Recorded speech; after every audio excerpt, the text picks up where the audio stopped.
Greetings, adventurers.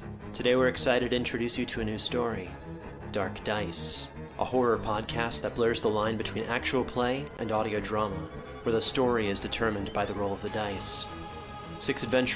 Greetings, adventurers.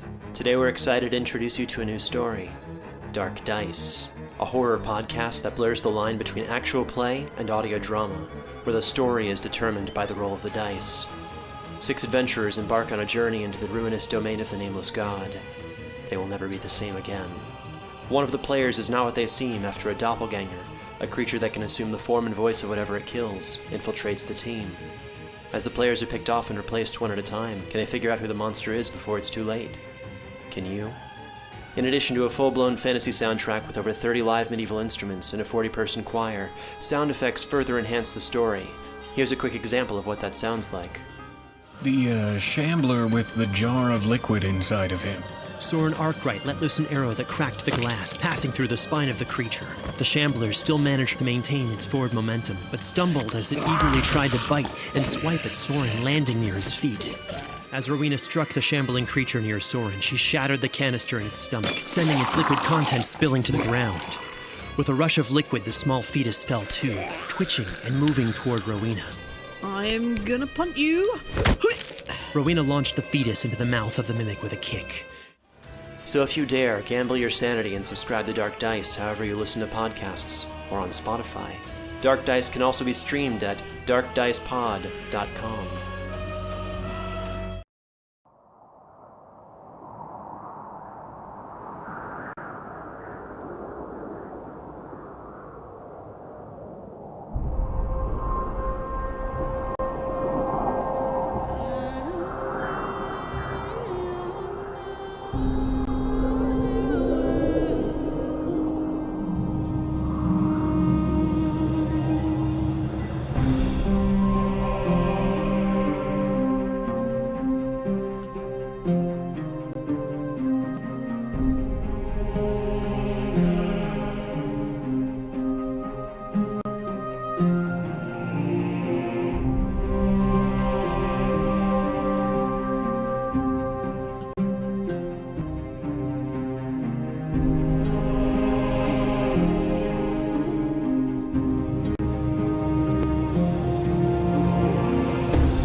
Hello, everyone, and welcome back to Journey to the Obsidian Spire, one of our twin D&D campaigns set in the world of Dark Sun. Our adventuring party started as a diplomatic caravan of politicians and guards representing the great houses of Balic. As we draw closer to the end of this tale, our adventurers have survived snake cults, dark sacrificial rites, betrayal. They face towering giants, defiling wizards, and alien scions. They crossed a blistering desert, have delved into the ancient ruins beneath Alteruk, overcome true evil in the skeletal tower of House Salaxa, and survived passing through the parallel ashen realm known only as the Lands Within the Wind. All of this in search of someone who might be able to help them save the city of Balic from the shapeshifters that have infiltrated it and their otherworldly schemes. But life can be mysterious and often surprising, filled with unexpected twists and turns. The path we set out on diverges, and we find ourselves often in a new, unknown road. But every story has its ending, and no matter the choices we make, the roads we walk, all things come to an end. But not yet, not tonight. Tonight we begin our tale far to the south of Balic, in a cursed region known as the Deadland. And we will begin our tale with Michael tonight. Michael, welcome back to Dark Sun. Hey. Hey. Good to be back. Yeah, I'm glad you think so. I really am. So, Michael, last time we saw you, your body was being carried aboard a strange vessel in an obsidian forest, a petrified forest, and your arms were out wide, your eyes turned up to the sky, strange purple light shooting out of your eyes upwards. A horde of obsidian skeletons, undead, running towards you, running towards your ally. That's where your body was, but that's not where your mind was. The last thing you remember is making contact with an entity inside of this vessel. And when you did, your mind left your body, was pulled in 100 different directions all at once.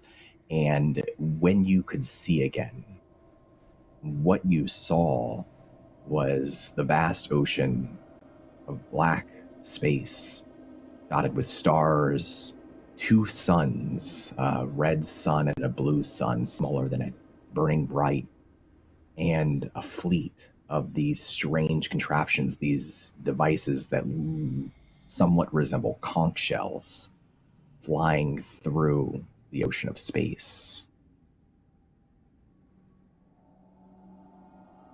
How does Evo react in that moment, aware that he's not, this isn't your physical body, but this is your mind?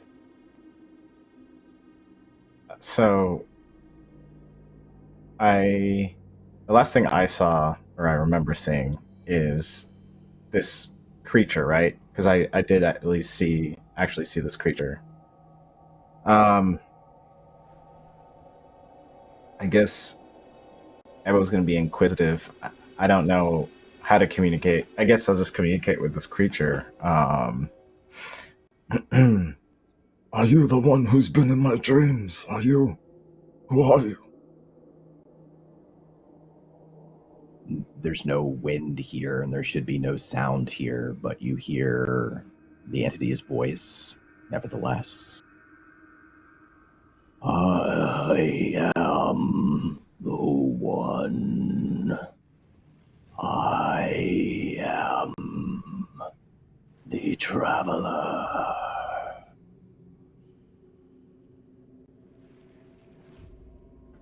What is your purpose here, traveler?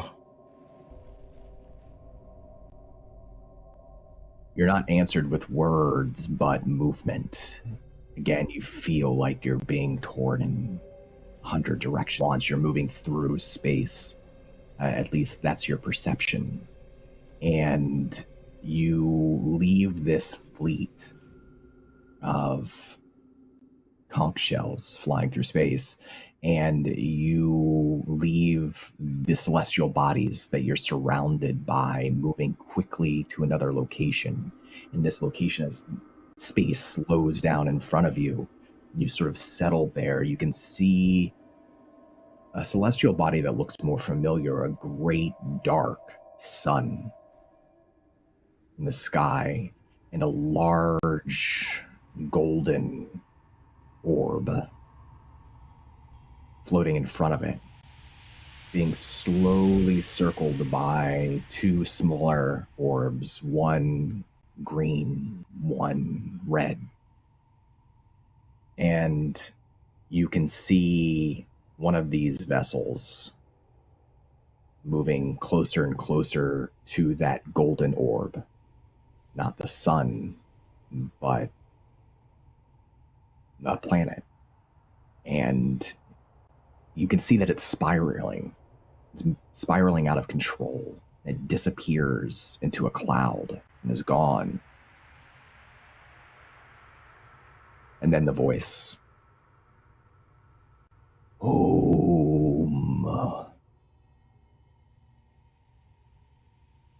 This is your home, or you're trying to get home? I must go home.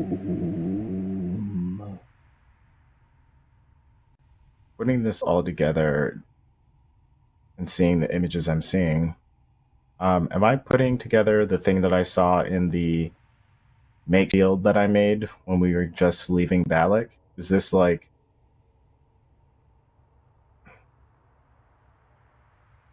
Do I think there's some sort of correlation there? I think you can make that correlation, yeah. So that vision that you had, I think it was in our third session. You saw a vision of something crashing into petrified forest. You saw that device, that same device. You saw that streak through the sky.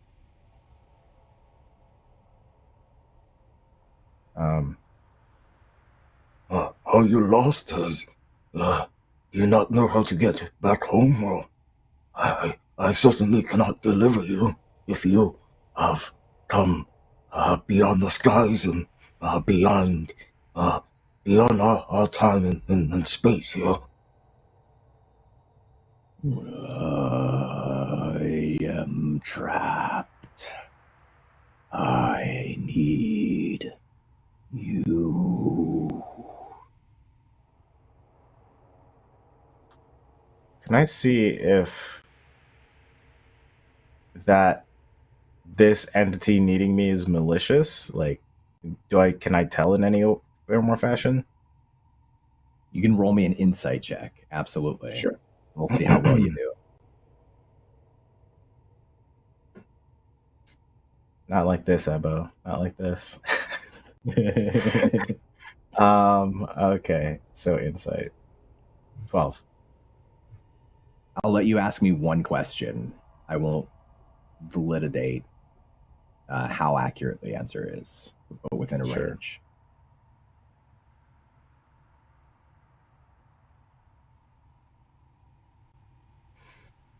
How do you wish to use me as assistance? I do not know if I am powerful enough to help you.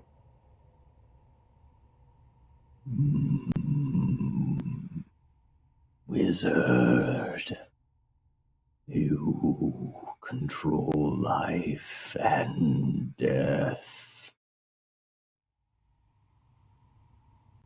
No, certainly, but I do not control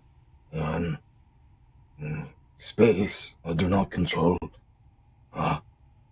Certainly, I do not control these realms that I've been shot in and out of. I have just been thrown around.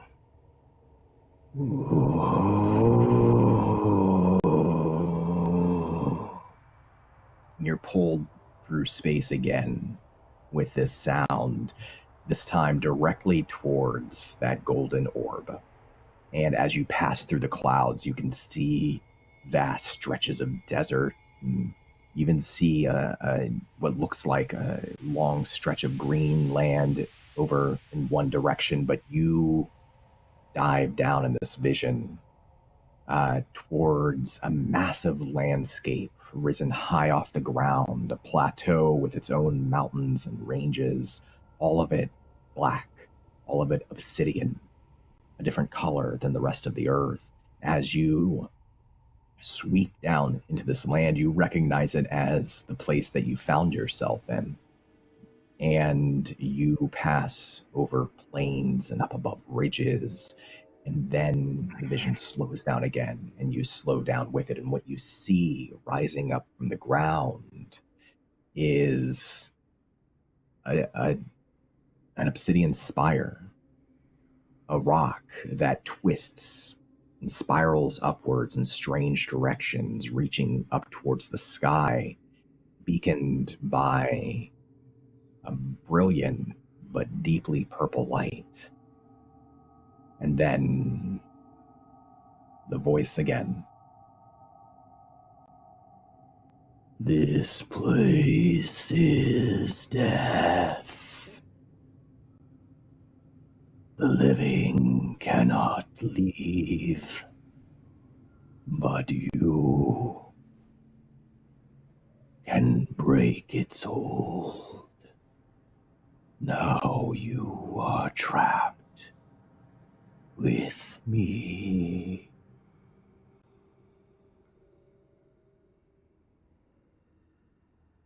Well, I do not know if you intend to cause harm to me or anyone I'm with, but, although I am somewhat in between life and death, this is not new to me, so if it is a threat that you are trying to put across, this isn't the first time. There's no answer, but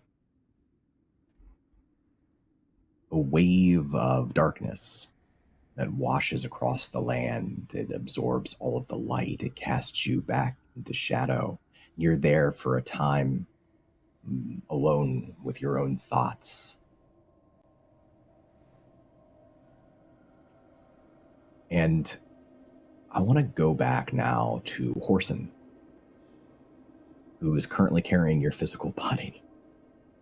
That's true. Bill, welcome back to Dark Sun, my friend. So, hello. Last time we saw you, you picked up Ebo.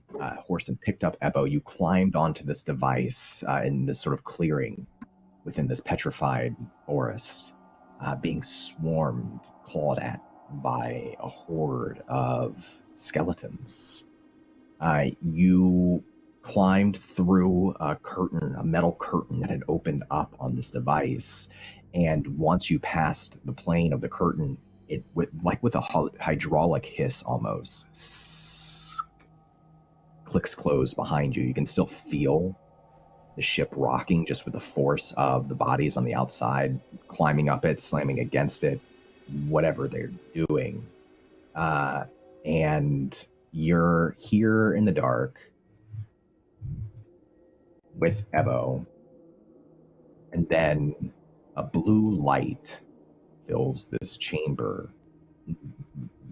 You see now there's another room in the back through a strange looking door, possibly made out of metal or some material that you're unfamiliar with. There's two long walls with these hanging tendrils that loop down to the bottom. And at the far end of the room is, looks like a seat made out of bones. Some of the bones look vaguely humanoid, some of them look bestial, things that you've never seen before. On that seat sits a figure slumped over, head down, maybe tired, maybe injured, wearing mostly black, strange clothing, purple skin, and where a normal person's lower jaw would be is only a mess of hanging tendrils, a beard of tendrils, purple tendrils. And then on the walls, to your left, to your right,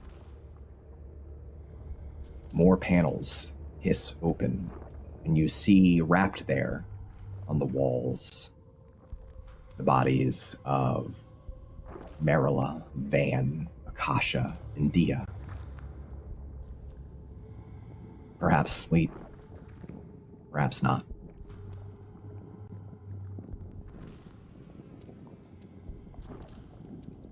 You're just gonna throw that on me right now? Yeah. D&D's fun. Yeah, it's a lot of no pressure. Oh man. So curtains just shut. I see all this. I'm carrying Ebo. Besides, there's no other personnel. It's just the person dressed in black garb with a cephalopod face and people strung up on the walls. Yep. Of my friends. So I'm still gonna carry him tightly. Is he still shooting stuff out of his eyeballs? One. Yep. So does that give me a way? Do I have a chance at sneaking, carrying somebody through this? What want to do? Let me know what you want to do. We can negotiate. I want to soften my steps and try to not make any noise approaching this chamber towards the back of this seat. You can roll me a stealth check if you want to continue to carry Ebo. I'm going to say with disadvantage. Mm-hmm. Yeah. Let's see that. Oh, well, it's 15 with disadvantage. That's dope, because the other one was a crit. No, but I'll take a 15, because it's a 0 modifier. That's pretty impressive, yeah. That's a good disadvantage roll. Okay, so the ship is rocking slightly. You can hear bodies hitting that curtain behind you like a drum. Boom, boom, boom, boom, boom, boom. And this figure on the seat of bone slumped over. So you start to creep a little bit closer to them. You can see that there's a purple light coming out of their eyes as well. And they don't seem to be looking at you. They seem to just be looking off at a corner of the floor.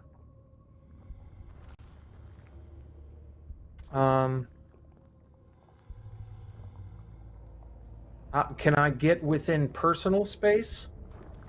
Like standing right next to them, and I'll just stop when they notice me?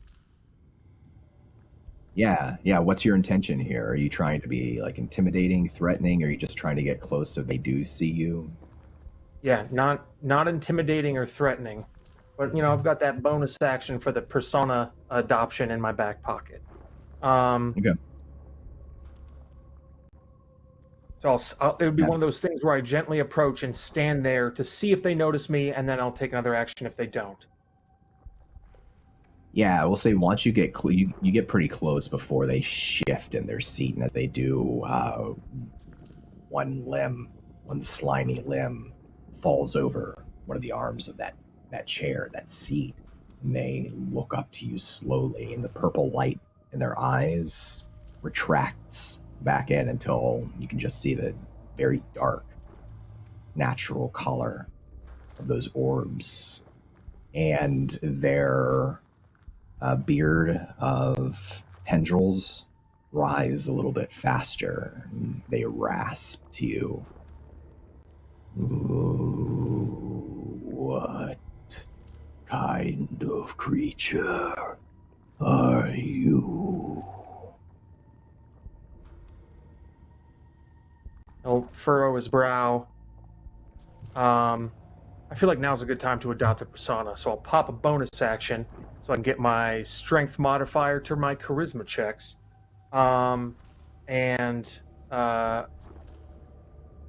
He'll respond, well, it depends how this conversation goes, I suppose.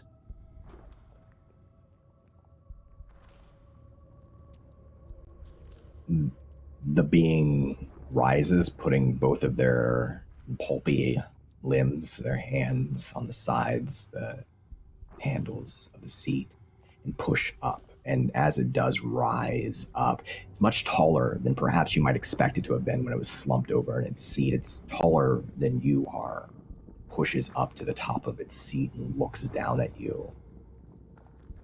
And turns its head to one side, just sort of cocking it. Looks expectantly at you. You're not sure what it's thinking.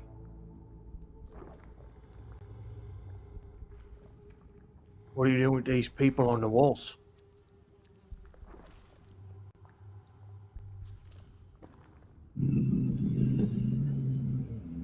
protecting them.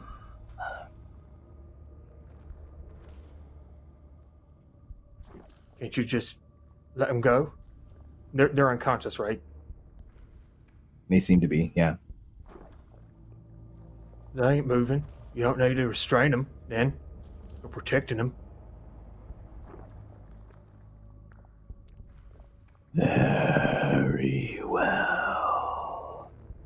And as soon as he says that, the tendrils that are holding your companions to the walls hiss and uncoil rapidly around them.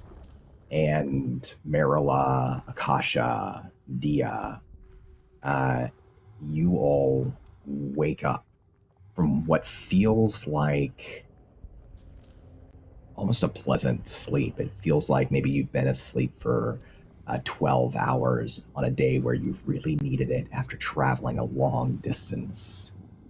You recall your time within the lands, within the wind, and you call everything that happened, but not necessarily how you came to be here.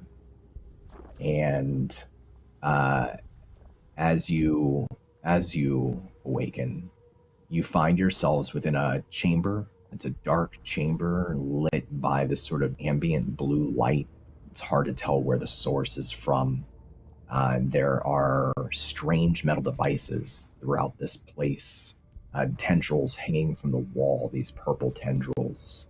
You see on the other end what looks like a wall, a metal wall. And then closer to you, Horsun carrying Ebo, whose arms are straight out to the side, and this very tall, cephaloid-faced individual wearing all black, face to face with Horsun. The figure, after you all begin to stir and awaken, slowly retracts and slumps back into their chair. You can then hear and feel the kong, kong, kong of something like it's on the outside of whatever building or wherever you are banging. I'm a little suspicious as to why you had him there in the first place, but I suppose a little bit of gratitude wouldn't hurt. Thank you for releasing them. What's going on? You were tied up on the wall, unconscious till just now, and that's about as much as I know. Ebo, you awaken a moment later in Horsun's arms, snapping back control over your body as well. And this is where you find yourself too. Do I think the figure that was communicating with me is the figure who's sitting down? Okay. Absolutely. So I'm gonna shake out of it. Horsun, Yeah, I don't think this is good company. me neither, but we're between a rock and a hard place. I see. Hello, dear. Good to see you.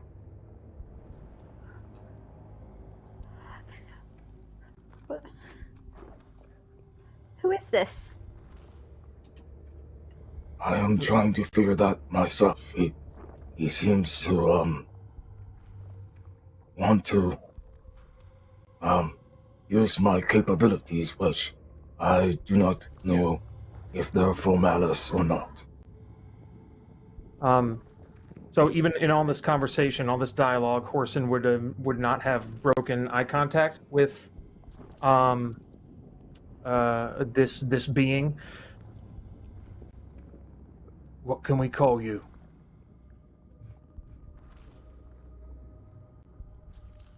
I am Traveler.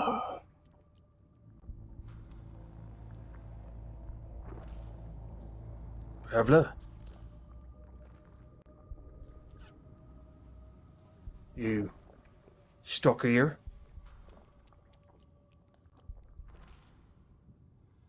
For now.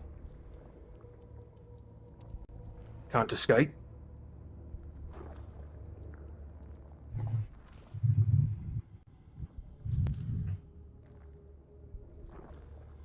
He lifts a long clawed finger pointing towards Ebo.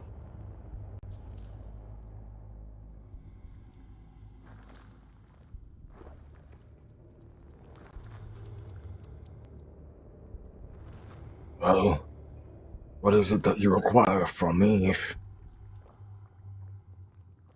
If you need to go home like you say, is there a way for us to get back to where we're going, and that we can make our separate ways?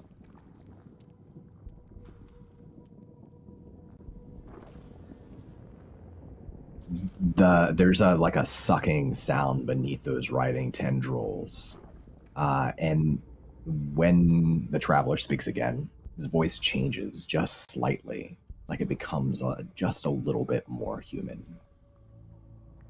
And he says, "Is that what you want? I am a merchant, a traveler.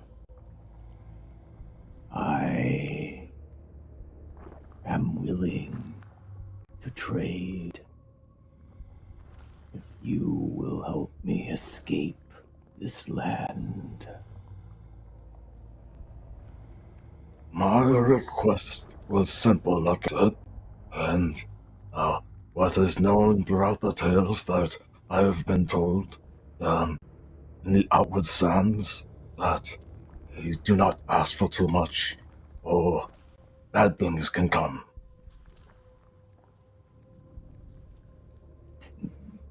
Slurping sound again as the entity's dark eyes journey to each one of you in turn, even Vann momentarily, who I think is probably terrified.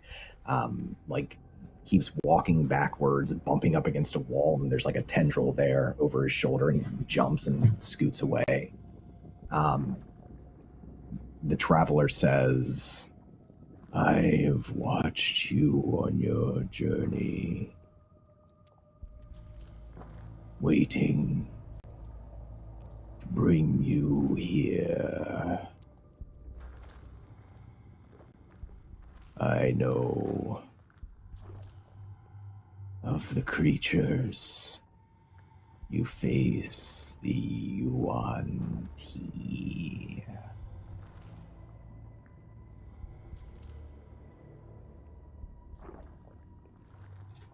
I can take you home. I can take you wherever you want to go. And I can give you more, too."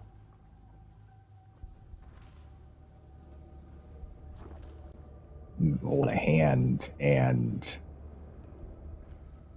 I don't want to say a holograph, but that's what it looks like. A sort of transparent, multicolored orb appears over his hands, large enough that you can see most of his face through it, but it's about the size of his head. And he says, "I can show you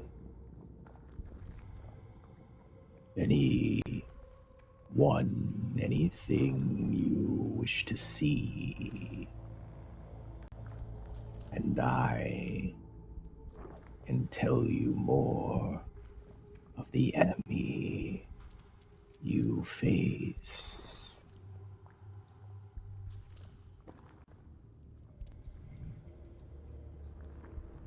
Oh. This is a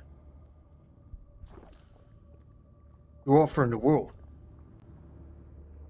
You're offering the world at the start of a negotiation. So you're either really desperate or you're trying to trick us.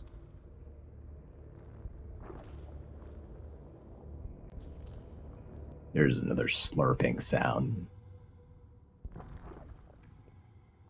I have been here too long on this hellish rock.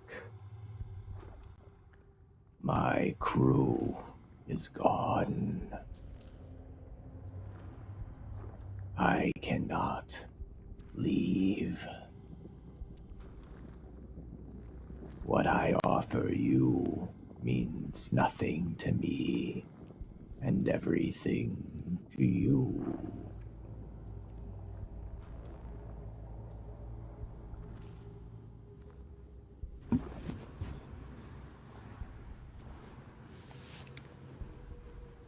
Has anyone ever told you talk too much?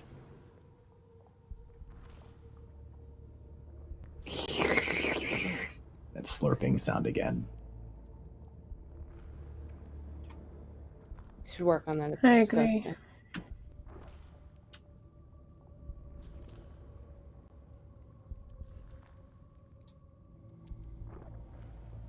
You have words or only disgusting sounds?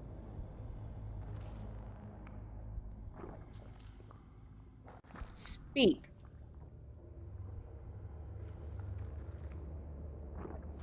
He doesn't speak, but roll me an intelligence saving throw, Legere.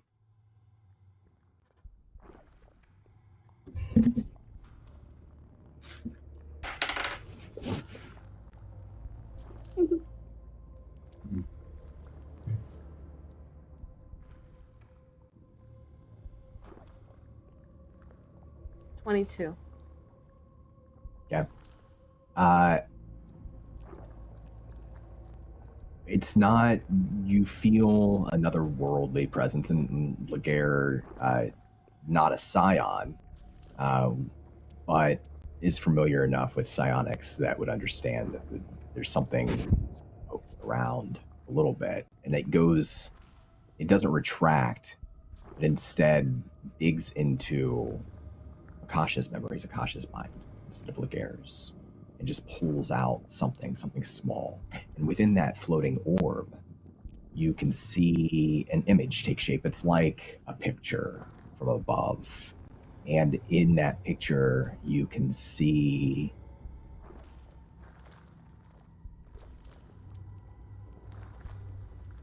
what remains of the caravan, that smaller ship that you were on with that sort of parachute sail behind it that kind of hovers over the ground and flies through the sand, flying along the road, and on its back in the vessel, you see an old woman wearing very leafy, like brown clothes embroidered with leaves, actual leaves and plants. There's twigs and whatnot in her hair. You see Lord Lucius in his black toga trimmed with gold, and you see Lord Atlas, Akasha's grandfather. Lord Lucius is laying down, holding his side, and Lord Atlas, Akasha's grandfather, is kneeling over him. He's got like a jar or some sort of salve or something that he's applying to what looks like maybe a wound. It's hard to tell through this tiny flickering image.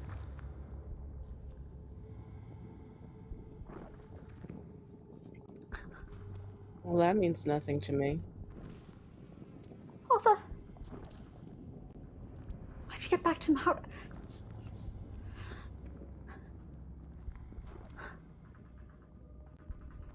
Merula looks to the others. Please.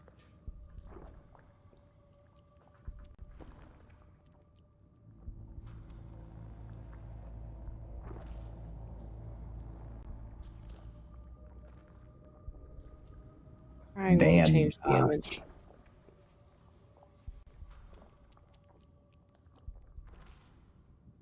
Vann will come up, creeping back from the shadows in the back of this room, stand next to Merula and offer them his hand.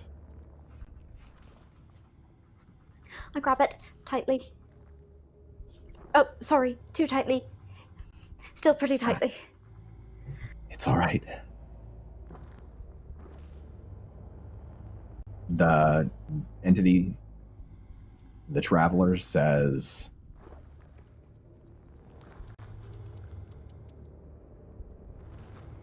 I won't keep you here if you don't wish to help. But there is only death out there. We can work together. So we can be bored to death? What is it exactly that you're offering us?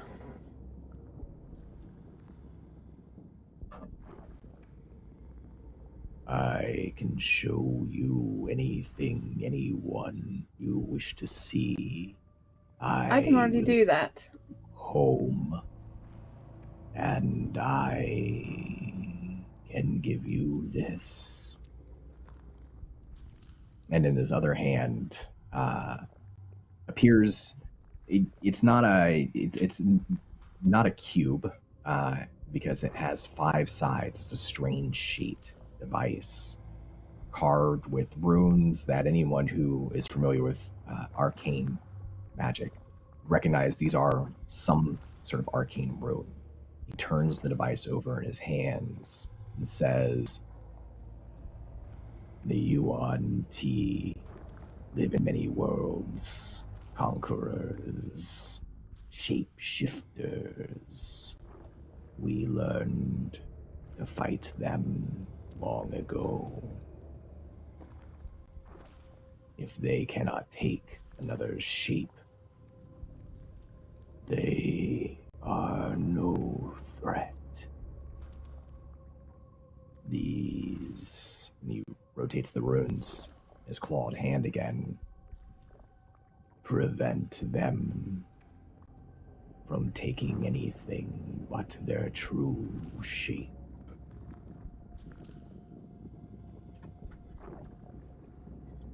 Let me look at that more closely.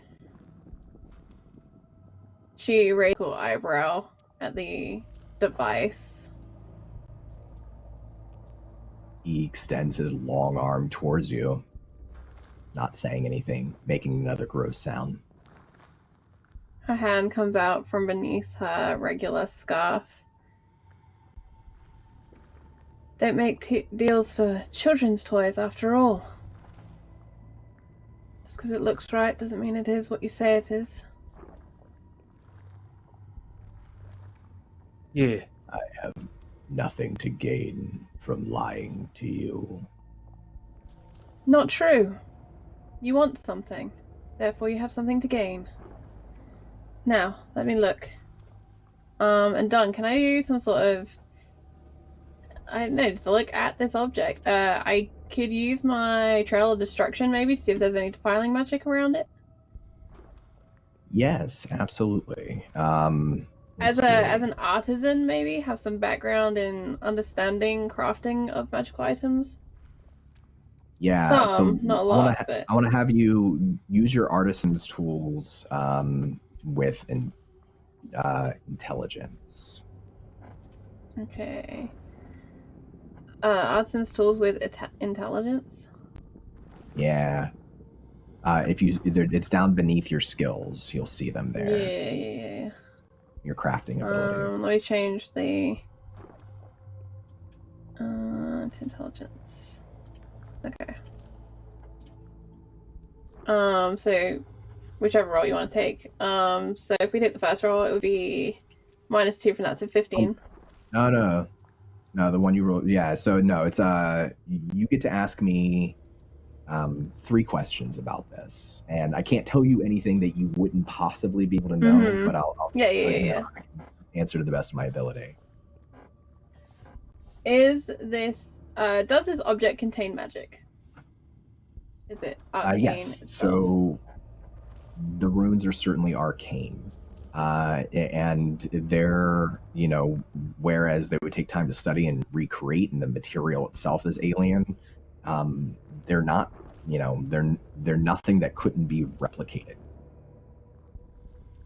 Okay, do I recognize any of the arcane symbols that might suggest the nature of the magic?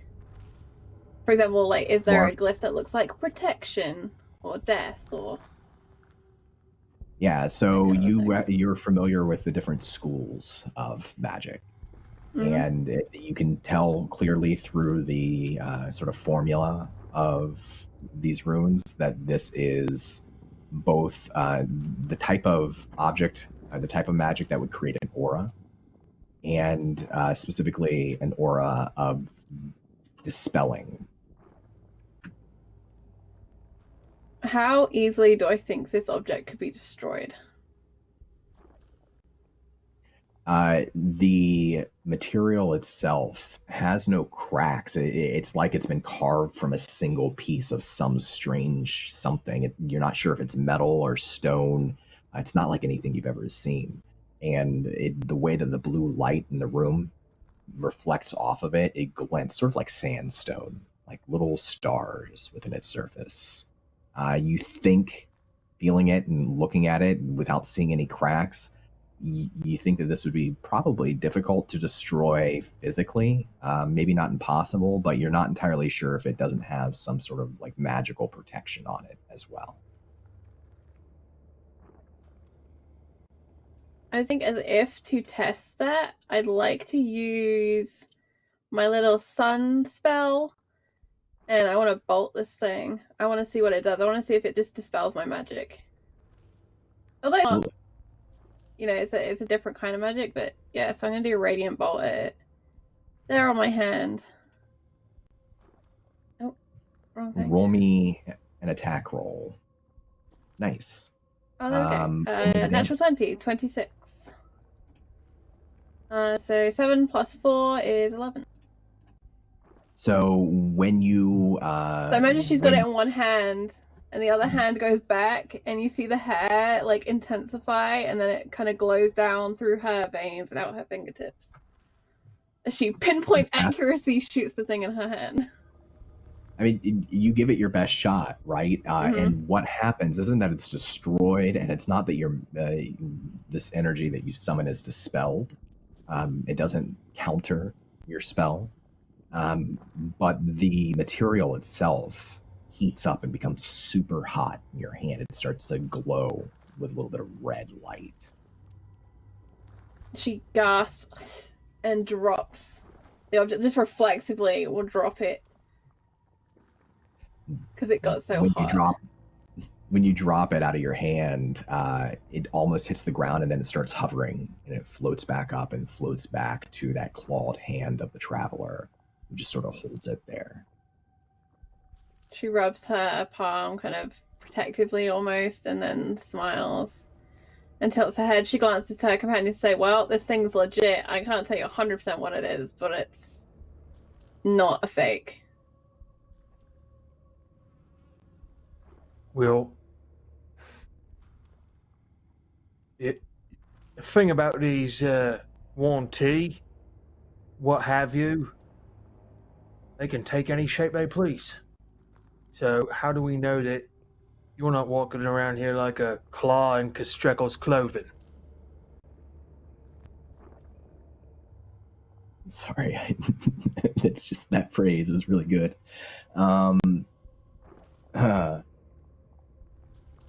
The traveler curls a finger towards you, beckoning you closer, and then holds out a clawed palm, at the level of your head. Absolutely not. He curls his hand back up and sets it to his side. Then you'll just have to trust me.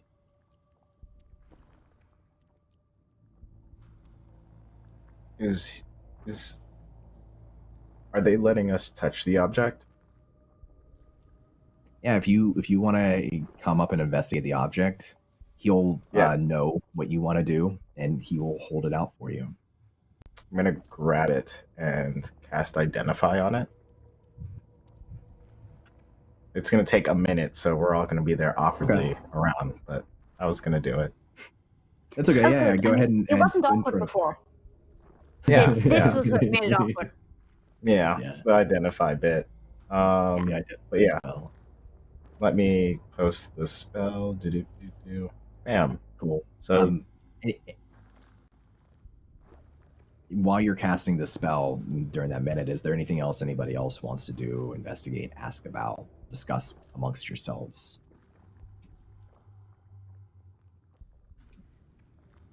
Do I see anything else in the room? An investigation of the environment? So there's definitely a chamber beyond this chamber, and now that you're here and you can hear still that the environment rocks a little bit occasionally. You hear the banging from the outside. Now that most of the banging is coming from that dark back end of this chamber, and that metal wall there, you can tell that it has cracks and grooves. It's not a door, but it certainly doesn't look like a normal wall. And on the other side, there is a metal door that seems to lead deeper into another chamber, perhaps.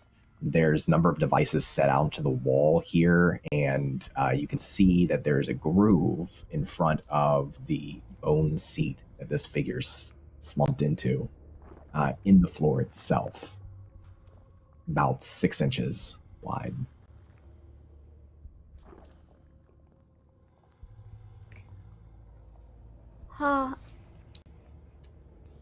Merula will casually take a stroll, sort of. No, not casually. They don't even. They would love to think that they're being casual. They are not being casual. Nothing about this is casual. So just stiffly, but with an affected relaxation, go down the hall and look toward the other room. Just try to understand more of what's going on here. Yeah, you can roll me a stealth roll. Of course.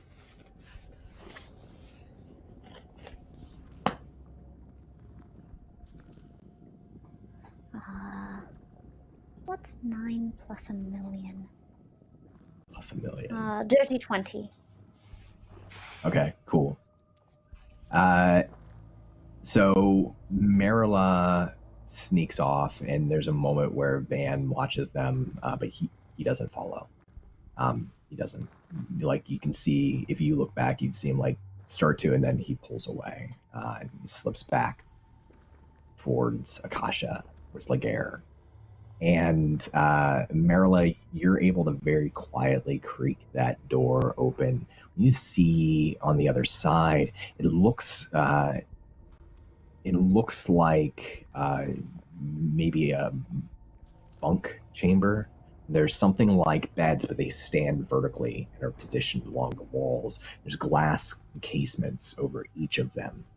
And you can tell that there's a dozen of them here within the walls. There's a number of what seem like storage containers up above them that seem to be entirely made of metal, glowing lights coming out of them. Then like a large circular surface in the center of the room that hovers off of the floor. It's like a table without legs, but entirely empty of anything at the moment. You do see a few bones scattered about the room, some with a few pieces of old flesh still hanging on them, like discarded pieces of dinner. Lovely. Those metal boxes up top, do they have any sort of fixtures? Roll me an investigation check. Of course. Yeah. I would love to. That was cocked. That was satisfying. 21. Okay. There's no lock that looks like any sort of lock that you've ever seen.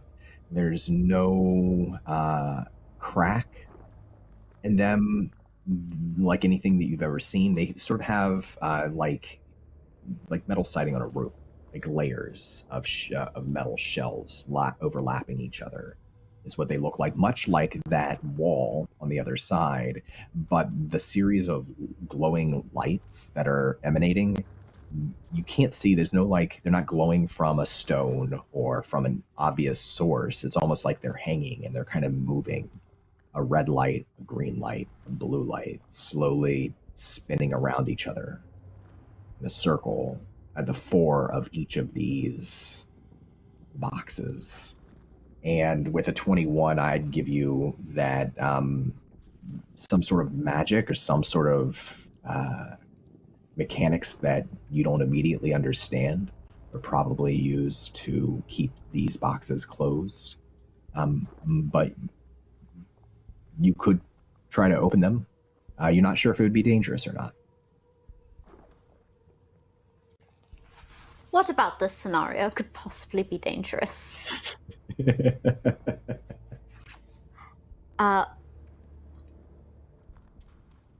Merula, before they make that choice, looks back over their shoulder to get an ear of what's going on while they're gone.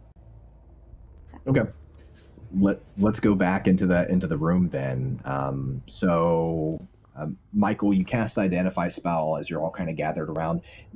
This creature conserves his energy when he's not immediately moving or interacting with you. He just sort of slumps there. There is breathing. It's low and ragged, and then those other sounds too. But when you finish your ritual, you can tell that this is a magic item. You know that it does not require attunement.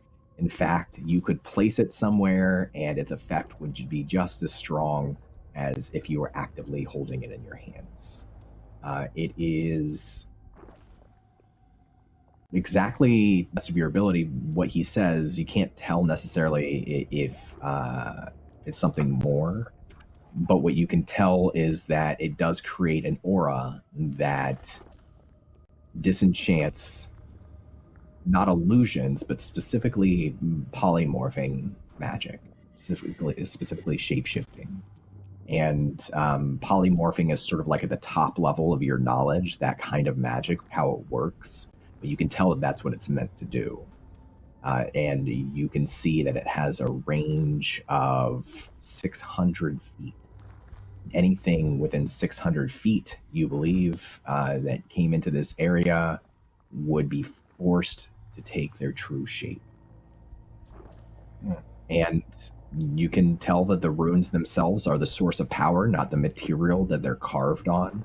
So it's possible that, like with a spell scroll, you could learn to recreate this magic, create other devices using this magic. Gotcha. Thinking. I think Ebo. I'm gonna at least let the group know that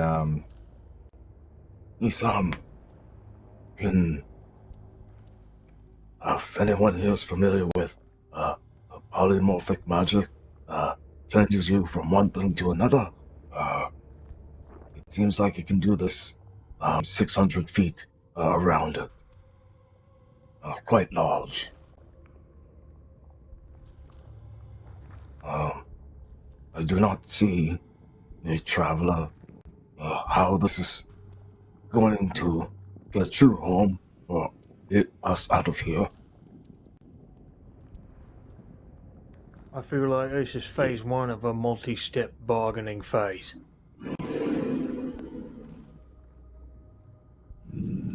Yes. There's another slurping sound, and then his voice gets a little bit more human than before. There's a tower not far from here.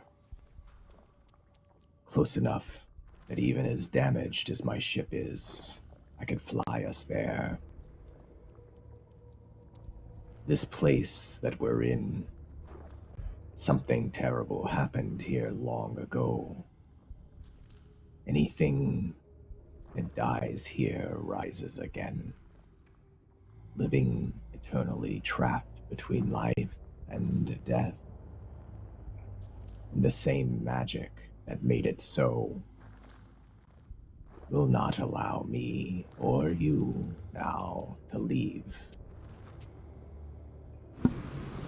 Ooh, purgatory.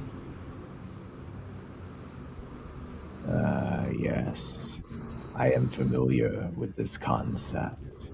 Many cultures have it. But the things out there are hungry. They miss the lives they had. They hunger for it. They know that you have what they cannot. The tower is guarded, and at its peak, a device, an ancient piece of magic. I am not a wizard.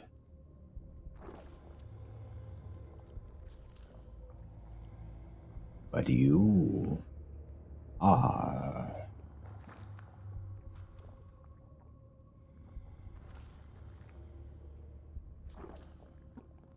I'm sure you'd like to think so. What should we do?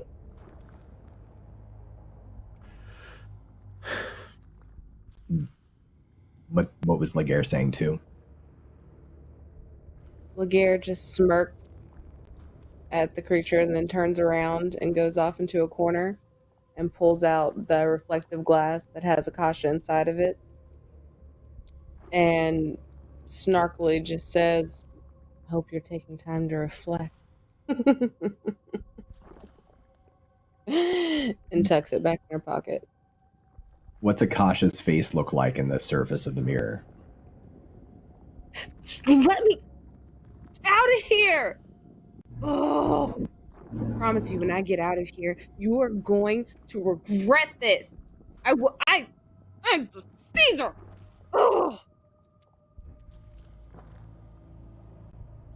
I love that. Wait, does anyone notice that happened? I'll kind of put this up to Christina a little bit, but I feel like whatever Akasha is saying or doing, while if you were looking directly into the mirror, you would see it, you can't hear it because Akasha's elsewhere.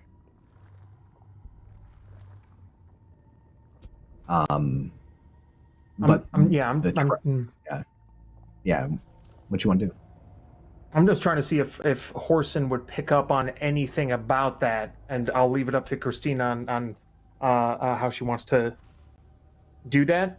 And if it's nonchalant and normal, then Horsun won't pick up on it. But if there's like a social cue that's like, this is weird, then Horsun would get like a ping, like a social, like, this is off. You know nothing, you see nothing.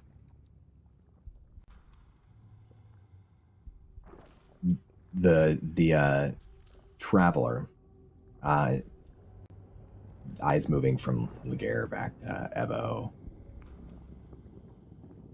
I sent my crew to the tower. I was wounded. They never returned. Necromancy, the school of magic, it is strongest there.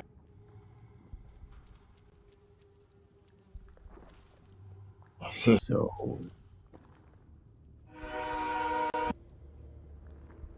well,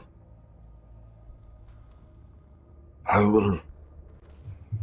am anxious to get out of here, but I will also look upon my crew or the people I've been journeying with to see what their thoughts are.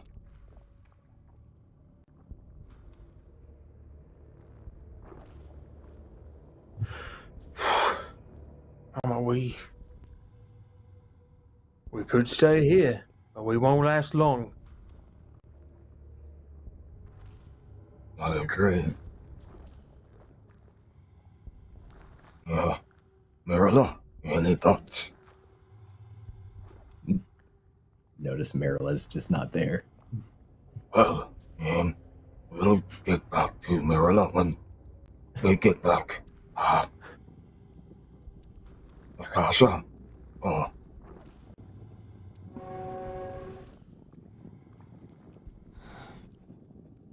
I think that this traveler adds nothing to us.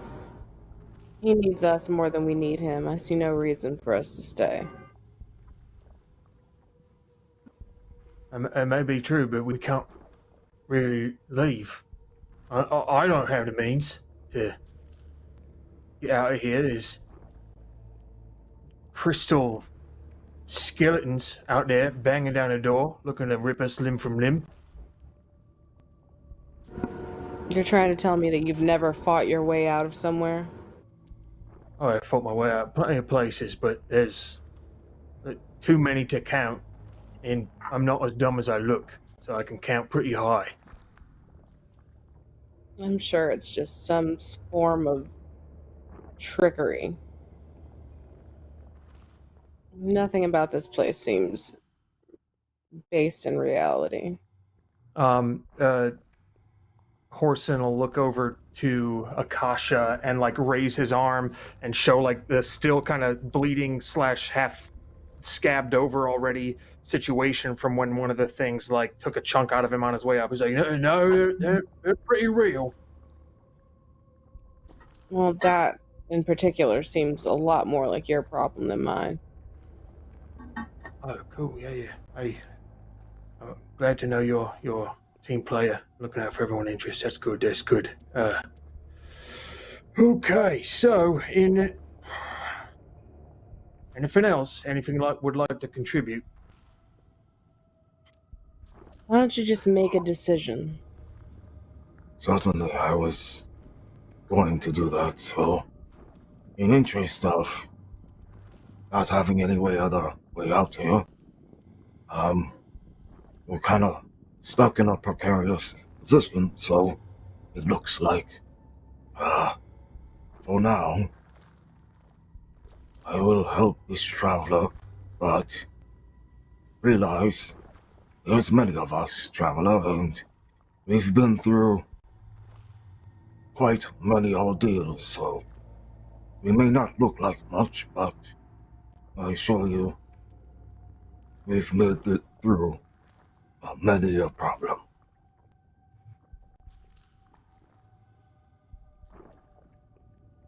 The traveler, still just slumped over, doesn't look up at you, but does say,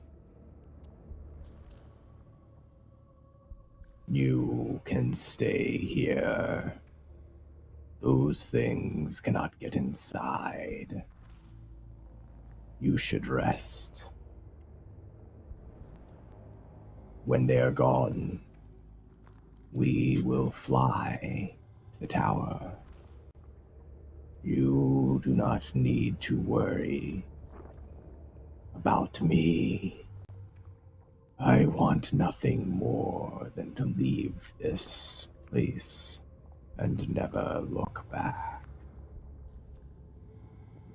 We shall see how intentional you are about that.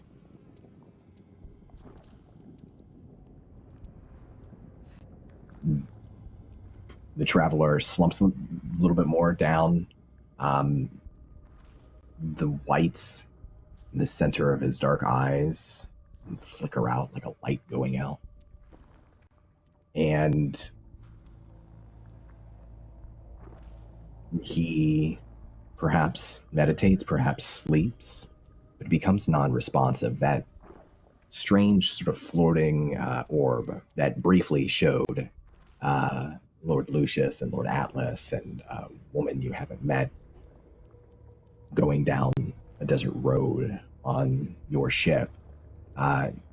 It's returned to just being colorful, lights shooting out of it, in different directions. But if it was activated, it remains activated. And in a moment, we're going to all have a chance to take a long rest and decide any conversations or anything we want to pursue here before we move on.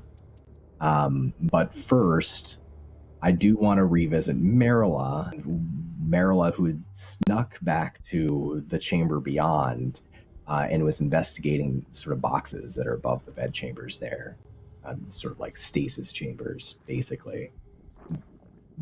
What's Merula decided to do? The bad idea. Okay. So I'm curious. What's Merula's approach here? Do you think?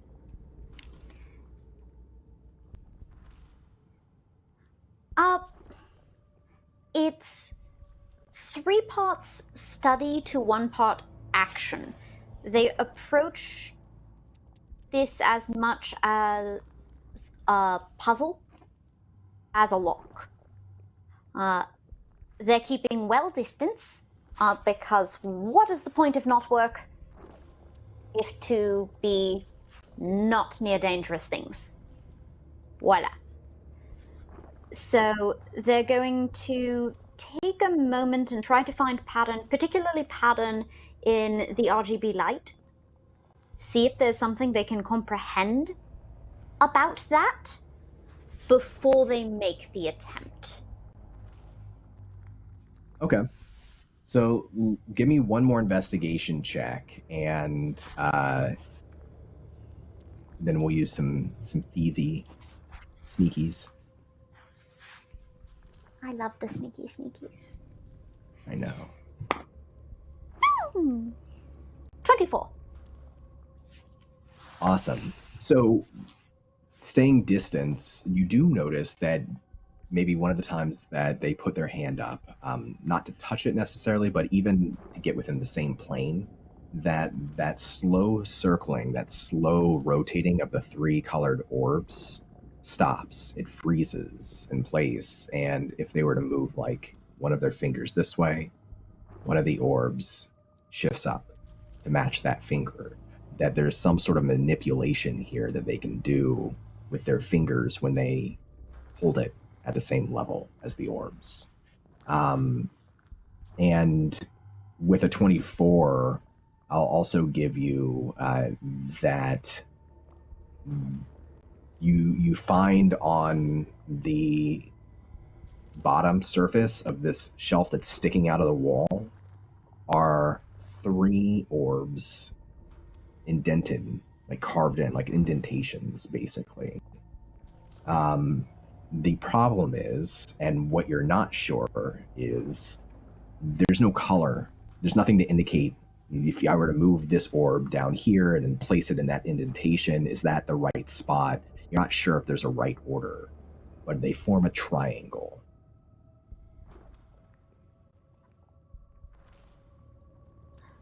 Well,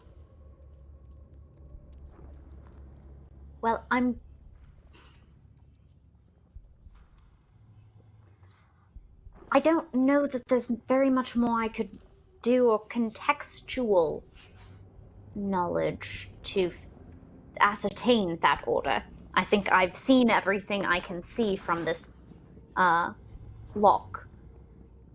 And from there, it's pure danger and combinatorics. That's correct. So, I would like to cast Mage Hand. All right. And you're just trying a random order? Unless there's any other situational indicator of said order that I can perceive in my environment or determine from any sort of lore or knowledge It's like the Aristotelian donkey and the 2 bales of hay. And choosing one on a rational basis, you'll just bloody starve. All right. Go ahead and roll me 1d3 then, and we'll say you want a 3. There's no password. You know, they didn't write the password down on the bottom underneath on a sticky note or anything like that. Oh, but you always look for the sticky note. Oh, bloody hell. Yeah. All right, fine. All right. Come on. Please be good. Oh, no, wait, I should do the one that matches my hair. There we go. That'll be nicer. 2. Yeah. On a 1d3, to be clear. Mm-hmm. All right. Roll me a dexterity saving throw. Oh, today's a good day to have evasion. It is. It's always a good day. It is always a... It is... You know what? It's a bloody great day to have evasion. That's 18 on the dice plus 8. 26. Oh. All right. So, yeah, you're going to evade what happened. So you place the orbs in, and you have to do it several times, moving it around using Mage Hand to do so. And eventually, you get the 3 in the right combination. And with another hydraulic hiss, the curtain, this metal curtain that is wrapped around the actual box on the inside, sort of like unwraps, revealing an opening and something inside of it. But a pulse, a wave of energy shoots out of that opening first. And you're able to avoid it. How do you imagine this looks if somebody were to like be a fly on the wall here? Is it magical energy, like a defiling energy? It's not defiling. It's not magic. All right. Then Merula, who's been hovering in the doorway, almost splits, like half splits down low, and feels a vibration and pulse of it start to whiz near their shoulder, and they half roll the rest of the way so that the wave passes over in a sort of torus formation outward. So you can feel the heat off of this wave, only where it just barely touches. You think that this is the sort of wave that you think if you had been in the direct path, it could have incinerated you, possibly. But you managed to pull out of the way just in time, and it passes across the room and is reabsorbed in a box on the other side of the room, seemingly harmlessly. And within this container, what you see is what looks like, they sort of look like ballista bolts, but they're made of metal, and they have part of them that lights up and pulses with that same sort of blue light, just row after row of ballista bolts in here. And as the container opens and you see these otherworldly ammunition, that table in the center of the room rises up, and as it does, the ground with it rises up, and you can see what looks like a large metal siege weapon rise up in the center of the room. You can tell that it looks like a giant, sort of like a giant crossbow made out of metal, and it has grooves for where you can place the ammunition. It has a strange chair, also crafted from bone, much like the one on the outside, right there in the center, and what looks like maybe some sort of, it's not rope, but it looks like some sort of harnessing on the seat itself.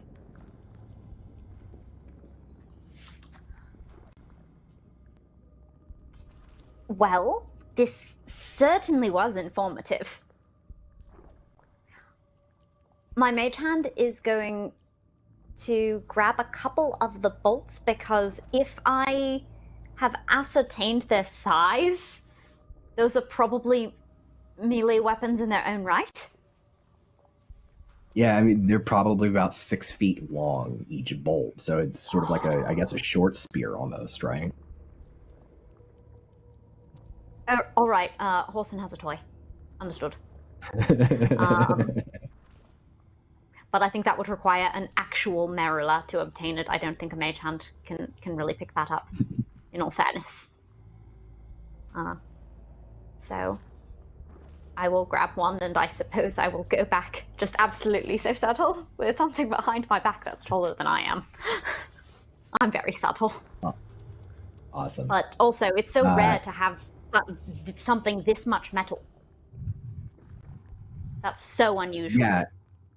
That's so precious. Yeah, It is truly an incredibly precious weapon that would be incredibly powerful in Horsun's hands, and that's the motivating thought for Merla.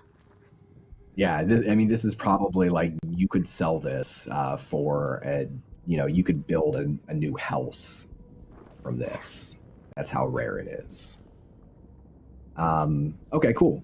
So, Marilla, you sneak back, and after after a few moments, there's another hiss, and that compartment closes again, and you hear the weapon sinking back down into the floor beneath.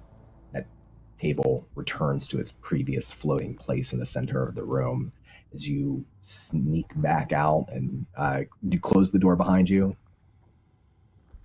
It wasn't previously closed, was it? It's like cracked open, yeah. Leave it as I found it. Okay. Good answer.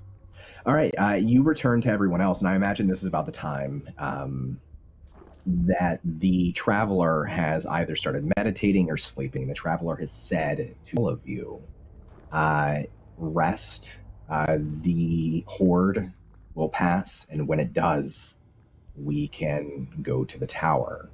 And we're going to have the opportunity to take a long rest, to pursue any conversations or downtime activities we have, anything else we want to investigate on the ship, kind of all come together before we go to the next leg of our journey. But before we do that, we are going to move to break. So thank you all for hanging around, hanging out in chat. Grab snacks, grab a drink, stretch your back, do whatever you need. We'll be back in about 5 minutes for the second half of our session. Bye.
All right, and we're back. Thank you for hanging out. If you joined us while we were on break, our adventuring party tonight has found themselves inside of the Spelljammer of a mind flayer. Of course, they don't know what any of those words mean, but that's where they are. They are far from home and of the undead. And they've had a conversation with this traveler, this mind flayer, where they've learned that the traveler wishes to go home, doesn't like it here on this planet, and has given them something of a bargain. Perhaps responsible for bringing them here, but nevertheless has offered them a few things. A device or some sort of magic that can help them in their quest to dispel the shapeshifters who have infiltrated their city. The device works so that anything within 600 feet of it has to take its original form, which means that any shapeshifters who might be pretending to be other people wouldn't be able to do so within the range of that device. Could come in handy. There's a floating orb, a psionic orb that allows people to interact with it with their thoughts, so that they can look at other places, at other people, check in on things that they want to check in on. And all they have to do in return, as far as they know, is once the mind flayer wakes up, fly in this ship with him to a tall Obsidian Spire and find a way to dispel the magic of this land that keeps living creatures from being able to escape it. And specifically, the Mind Flayer seems to think that Ebo is possibly capable of doing this, Ebo being our resident wizard and necromancer. They are all gathered now in this ship. On the outside, there have been undead skeletons banging against the conch shell, the outside of this ship, trying to get in unsuccessfully. Over time, the banging becomes less, as maybe some of those creatures depart, go elsewhere, or they just stop trying to get inside. The Mind Flayer himself, the traveler, he sits in a chair crafted from bone, slumped over, his head down, looking either hurt or tired, meditating or asleep, unresponsive. And our party, which right now consists of Legere, Dia, Ebo, Horsun, Merula, and the young rogue servant wizard Vann, are gathered in a dark, ambient blue lit chamber just inside the deck of this ship, covered by a metal shell. And I want to give us time, as we're taking a long rest before the journey continues, to give anybody a chance for downtime activities, anything they want to do, any conversations you want to have with each other, anything you want to investigate. And let's start with Dia. So Dia would, I think, try and steal herself away to a quiet space. Not necessarily leave the room that everyone's in, but move more maybe towards a wall or just kind of away from where everyone would be gathered or talking.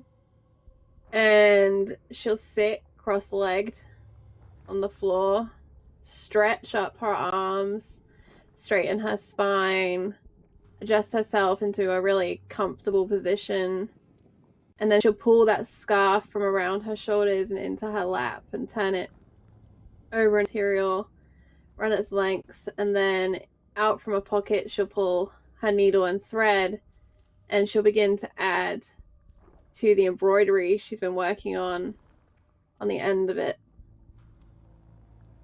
And she seems alert to the room. Like if anyone says anything particularly loud, there'll be kind of a twitch of notice. But she's very focused on what she is embroidering into it. And she uses a red thread, which goes onto this pale whitish silk that she's working with. She's had the scarf the entire time we've been on this trip, and despite the grime and the blood, like, it's still remarkably clean. And she'll just sit and embroider pattern into the length of this scarf.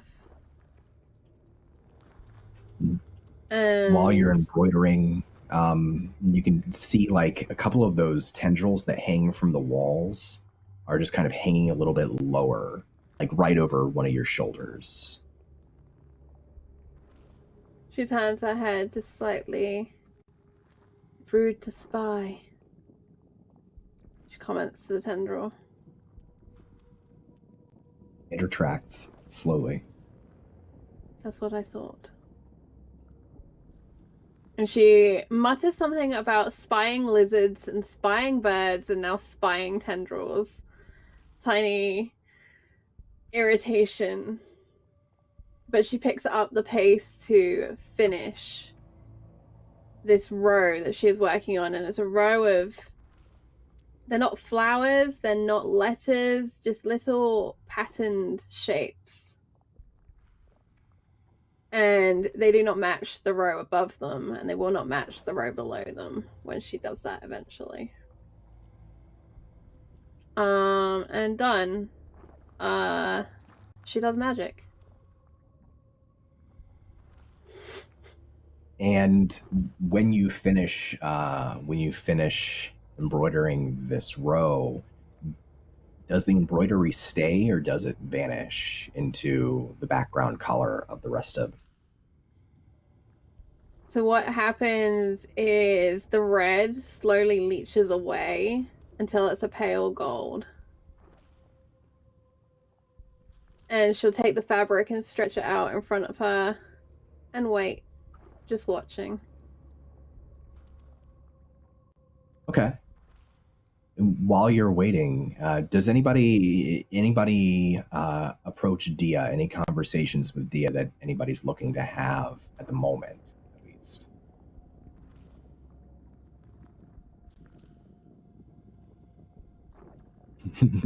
Okay. So you would see her there, having just finished the embroidery, and the red's leached away, and Dia just has the scarf in her lap. Della. Akasha. At your The service. scarf goes down. I'm sorry? Nothing. Inside joke. So inside it's in your own head, it would appear. All the best things are. Like plans to be Caesar. Well, that sounds dull. You've changed your mind. Who would want to be Caesar? Thankless job. Ingrates all around. People expecting things. Kissing babies. Definitely not a job I would want. It seems like the aspiration of someone with no dreams. No sense. How are you, Dia? Tired. Ready to go back to Balic.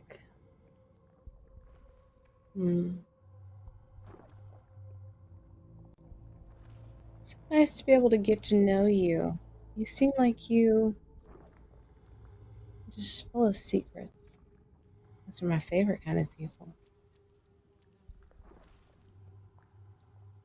We could play a game if you like. Love games. 2 truths, 1 lie. It's a great game, guys. You gotta play it with everyone. Why don't you go first? Alright.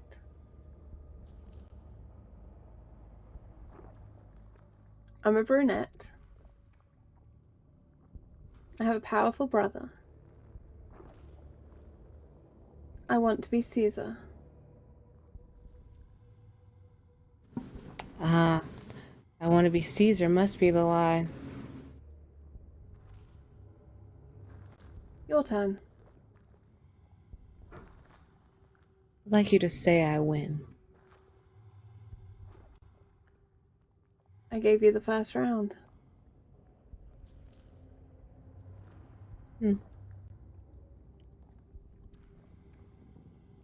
My name is Akasha. I have a fabulous wardrobe. I want to be Caesar. You're meant to tell the truth twice. Who says I didn't? There's a slight narrowing of her eyes. I want to do an insight. Because Dia's pretty sure she just lied her ass off about a lot of things. But she's not sure how many of those things. Yeah. 22. What inclination? What would you say Legere is being least truthful about? All she said were lies. All of the above. Pretty much.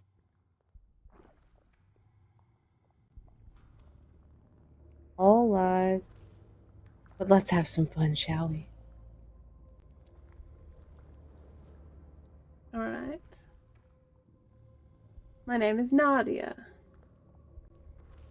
My mother tried to kill me. I made a deal with a lizard devil.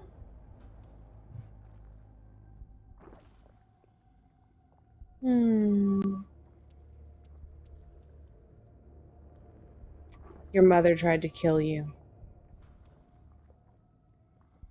It's the truth.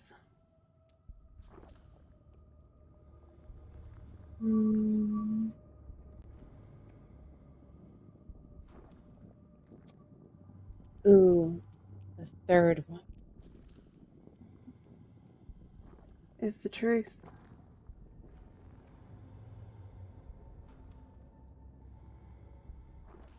Are you only telling the truth? Your turn. Noble.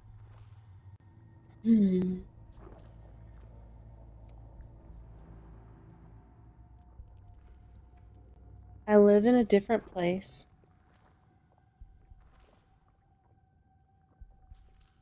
I think Balic is absolutely dreadful.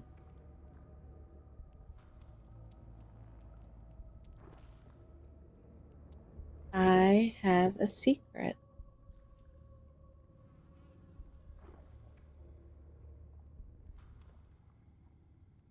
What would you trade for your secret? Ooh, that's interesting. What are you offering? My own secret.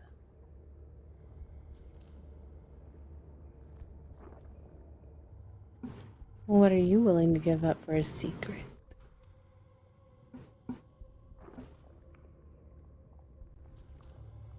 A favor. It's far more valuable than a secret.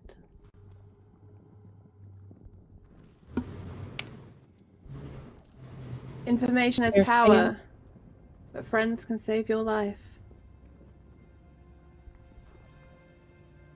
A good point. I do love a good favor. Can you keep a secret? Yes, I can. I really don't want to be Caesar. And she walks out. Dia smiles. I'm gonna take your soul. And straightens out the scarf in her lap. And glances up to the tendrils to see what they're doing. They're just writhing. They're just writhing.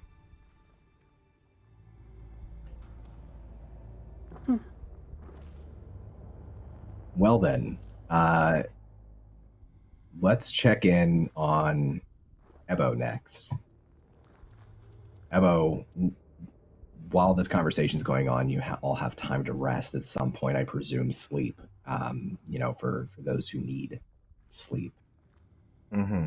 What else does Evo want to do here? What else does he want to pursue? I think. Huh. That's a good question.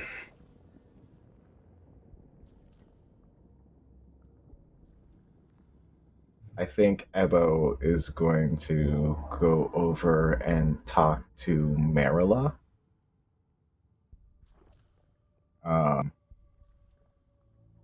Yeah. How would they find Merula? I guess they would keep searching until he found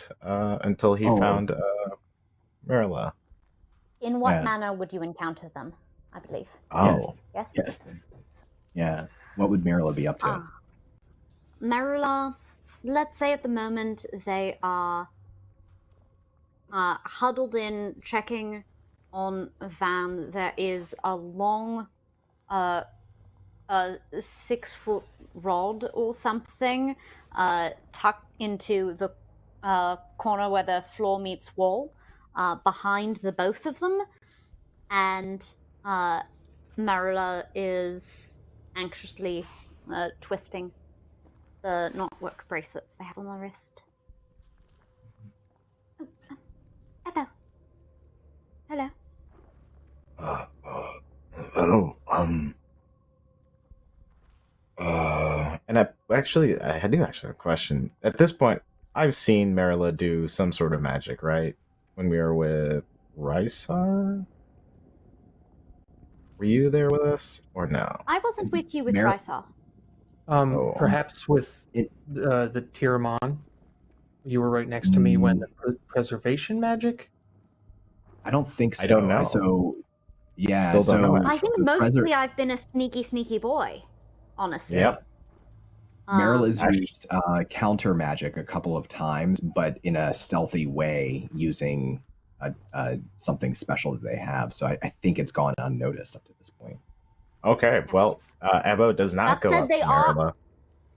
They are anxiously fiddling with a knotwork bracelet that you might have enough contextual knowledge to put two and two together. Oh, there we go.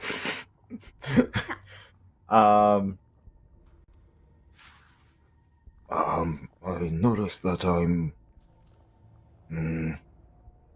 possibly one of the only ones here who can use magic.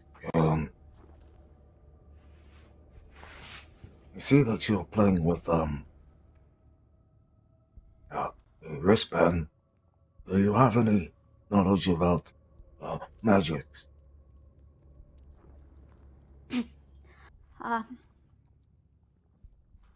Merila subconsciously puts their shoulder in front of Vann.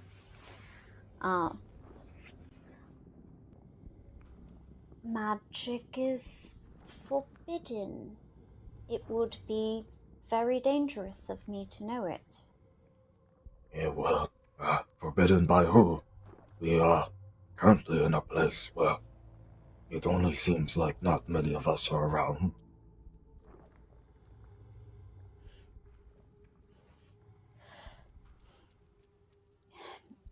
If I did know magic, hypothetically, what would you be asking of me? I do not know what this being wants from us, but I don't know what's going to happen, but I don't want to be the only one who can get us out of here. Such things may occur, and since I've been on this journey, I've seen myself, in a lot of vulnerable times that, I could have been gone, so I think, knowing someone else who can maybe do magic, we might have a backup just in case I do not make it out.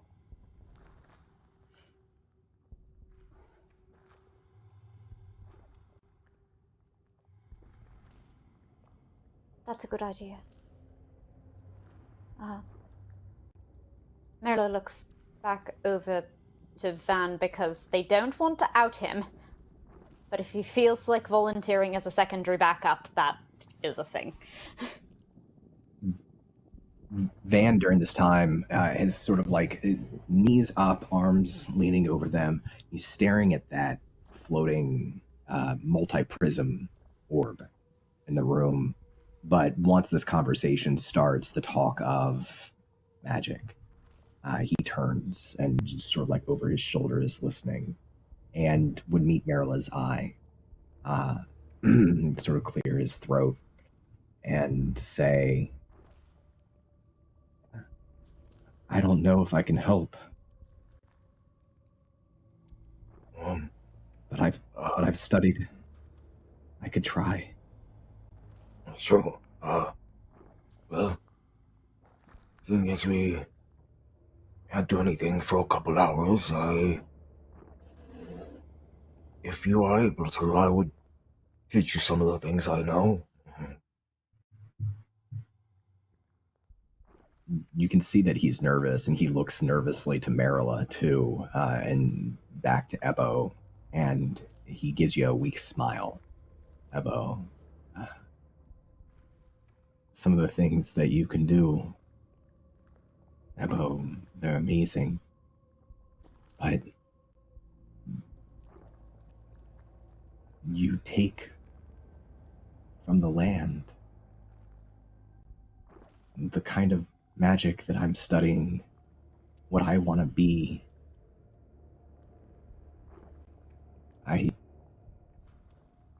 Your kind of magic scares me. I see. I have heard of people like you, and I do not think, even if you were to learn the things I did, the way you use it is much different. And if it can give you peace of mind, or, you, Merila, I've done a lot of life work to make sure that the price is paid or the balance is made. I've grown quite many of things to add back to the land, just because I know that defiling can be quite destructive.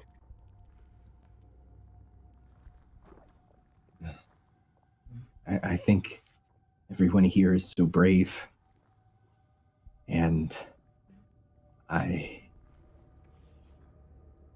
want to help if I can. I just don't know. I don't know if I can do what you can do, but if you're willing to teach. He sort of gives Merila a look then, too, and a slight nudge. Like a subtle nudge of his elbow against their shoulder. Teach us. I mean, we don't know what's coming.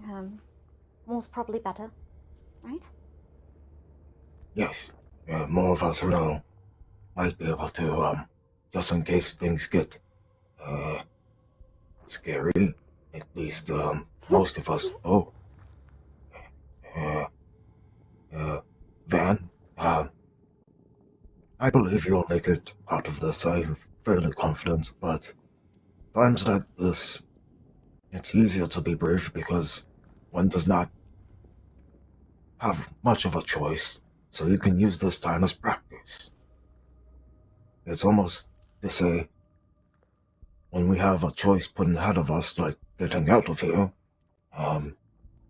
you only have one choice to do it, so you might as well do it. I don't know if that makes sense for you, but I've been in many situations where choices become a lot more clear when you have less of them.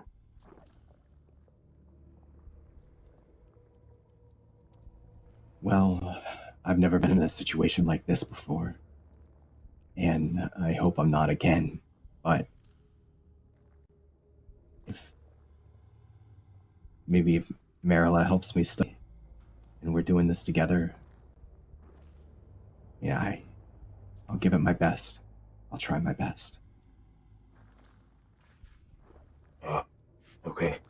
And I'm going to derobe. I still have like clothing underneath my robes. Like I have just very light, like it's also like kind of loose fitting clothes, but it's just like another layer of like light clothing underneath. They're just like white like pants, white shirt underneath, but I derobe, and inside you would see just like probably 24 like bones with runes in them on them. And one's from different, you can tell from different animals, from places. I laid them out. You also see, I don't know if I would still have it. Do I have any bamboo shoots that are alive and on me? I know that we've kind of moved through many planes and things. I don't know if they would still be alive. So anything you took with you, anything you had on your person would have come with you. Okay. So that. And I actually still have 3 of those shoots on me. I'm going to hand one to both Merula and Vann, just as a gesture. I know that I defile a lot, but these are things how I try to make amends. I think a lot of the future of our planet or the place that we're from relies on setting the foundation of these. And then there isn't any paper around, right? But what does the texture of the ground look like around us at the moment? So the ground's actually wooden, and it looks like the plank of like the planks of a deck of the ship, but very sturdy, not old or cracked or anything.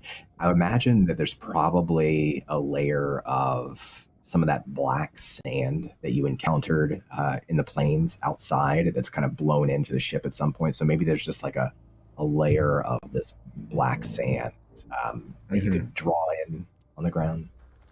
Yeah. So I'll draw on that, and I'm just going to start showing. I know that we don't have a bunch of time, and I know it takes time. I don't even know if they can copy spells or not, but essentially what I'm doing is just laying amount of time that we have. I guess I would just show how to do counterspell. Like that's the only thing that I think that matters out of the things that I have. If that's possible. So I would just show them, and I'm converting it from the giant language that I know that I used to put runes onto my bones into a common language that they can understand. Okay. Which is much longer and bigger than like the stuff I have on my bones. So this is a 3rd level spell. Yeah. So there's a couple of options for how they could learn this. They could learn it as a spell if they're able to cast 3rd level spells.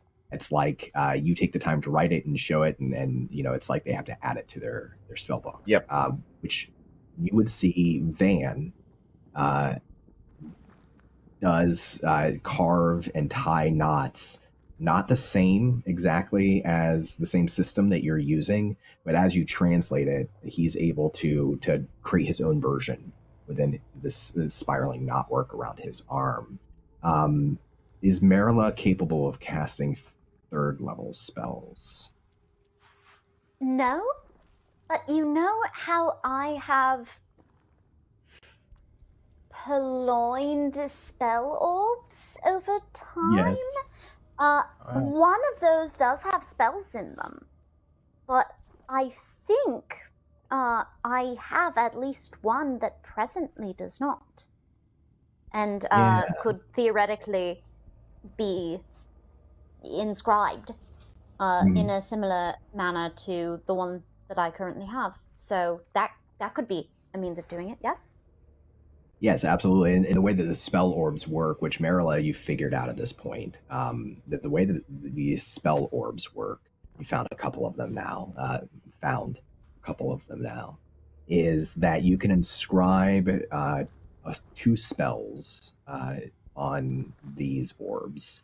And like a spell scroll, even though you don't have enough high enough level to cast the spell repeatedly to prepare it, you can cast it from the orb. When you do, both of the spells vanish from the orb. But you could scrawl up to 2 of them, up to 2, but they have to be the same level spell. So if Evo wants to teach multiple spells, he could do that. Good. Good. Oh yeah. I don't know if we have the time, because I know usually doing spells is a laborious kind of thing, like writing them up, and we have time to like have some hours, because I imagine day night cycles aren't a thing here, but I don't know how much time the traveler gave us. But if we do have the time, then I would teach. Oh, go ahead. I was gonna say 8 hours. You'll get like a night's sleep, like a long rest. Like you can take your time.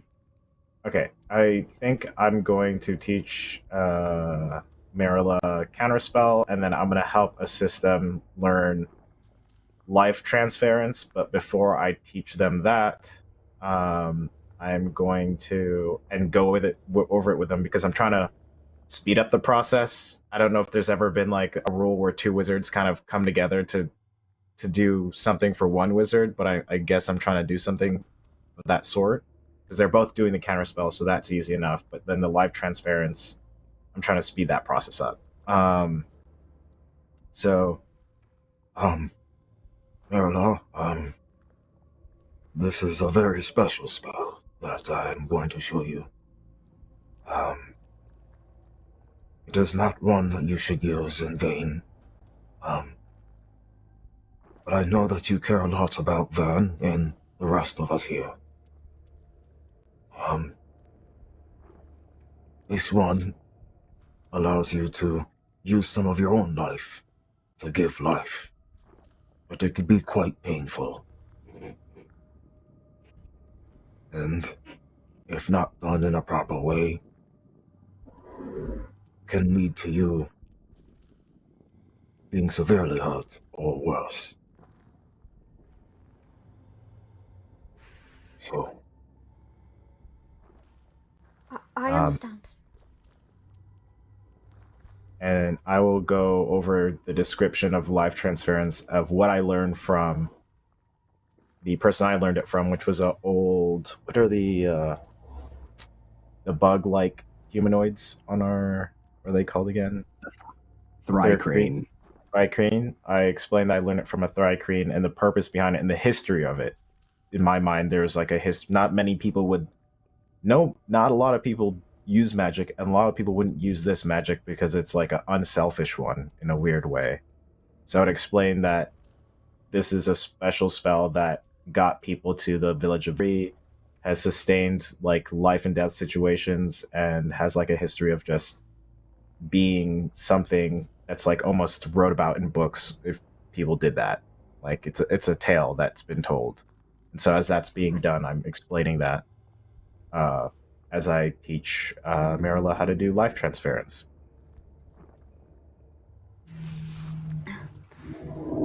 Merula's an absolutely rapt pupil. It is very much taking a bright but naive secondary student and dumping them in like an upper level university class. So it's very much just information coming at my face. But seem to be absorbing some of it. While you are taking the time to inscribe the spell orb, Merula does likewise prepare, like, while you're focused on it, Merula takes the time and prepares a little tutorial of a spell that Ebo may very well already know, but, you know, exchange feels fair. So they put together a little tutorial of Find Familiar because it's just the most precious spell that they have. It's not the most advanced, but it's the most important to them. And maybe Ebo would like it too. I've always wanted one of these. A little companion. I just never stumbled upon it. It'll be quite useful. I'm excited to see. And they'll just let a little bit of the rope slip, and Corey will peek out. Oh, fantastic. Oh, it's wonderful. I'm curious to see who's going to choose to be my companion. I'm sure they'll be lovely. And kind of like a really cool student-teacher moment as Marilla's learning how to do life transference, and I kind of get them to a part where they can they can finish it. I'm going to scrawl on a bone the find familiar spell that I learned from Merula. I love it. Van will kind of say at one point, it's like, there's a break in the teaching, leaning in close so others can't hear. I know that traveler, he said that he needed your kind of magic. Do you have any idea why? What that might mean? I just suspect that he thinks I'm powerful, is all. Shifts around nervously. Said that it was more about the ways I use magic. Well, not to worry there. If it came to it and it's how everyone gets home, then so be it. I will use my type of magic on myself, if need be.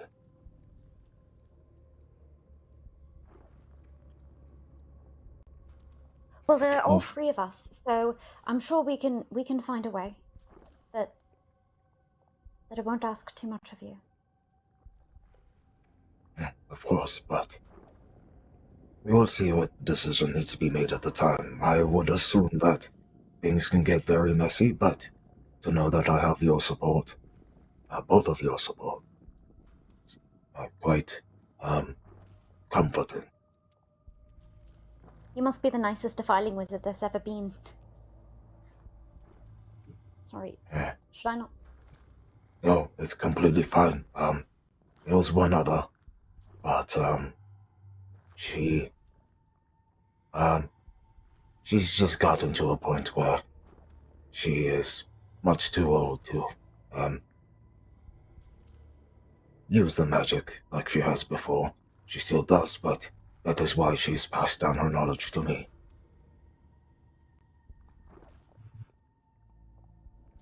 You're a worthy successor. Yeah, I appreciate that. Let us hope that we can get home safely.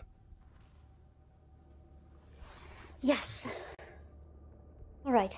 One more time through the life transference, and then I'll have it, I promise. Sure. Patient, and I'm a very patient and happy teacher, and very happy to show you again.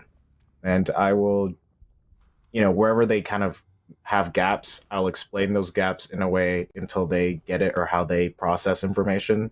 So however they use words that I pick up as they're talking and things that they understand using references. And I'm not trying to force my own references on them.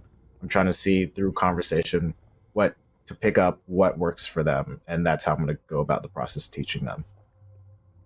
I love it. So as we're doing the teaching magic montage, let's check in on Horsun. Horsun, just conversations going on. I think it would probably be obvious to anybody who glanced that, there's some sort of teaching thing going on with Merula and Vann and Ebo. There's definitely a conversation between Legere, Akasha, and Dia. What would Horsun be doing with this? I appreciate you wanting to bring me in on this, but you don't have to, because I am having a great time watching. This is some of the best shit that I've ever seen in my life. So if you want to go back, you can do that, and I'm going to enjoy it. But if you just want to take a quick hit of what Horsun's doing, he would be in his own mind, shadowboxing for a little bit, and then getting into his own thoughts. Normally it's a freeing exercise for him, and he's if anyone's paying attention, he's practicing his combinations, his various combinations for any sort of thing that's in front of him. And as it's progressing, it's getting more and more intense, and you can see that he's getting more and more emotional, and he's starting to make more and more noises, and then he'll lose a combination and then try to reset his head and start over. But over the course of like the 10, 15 minutes that all of this stuff is happening, that happens over and over and over and over again. So as you're struggling to get your combinations down, is there anything that's in Horsun's mind, anything that's distracting him? What's making it harder for him to do what he normally would do so easily, just second nature to him? Hatred.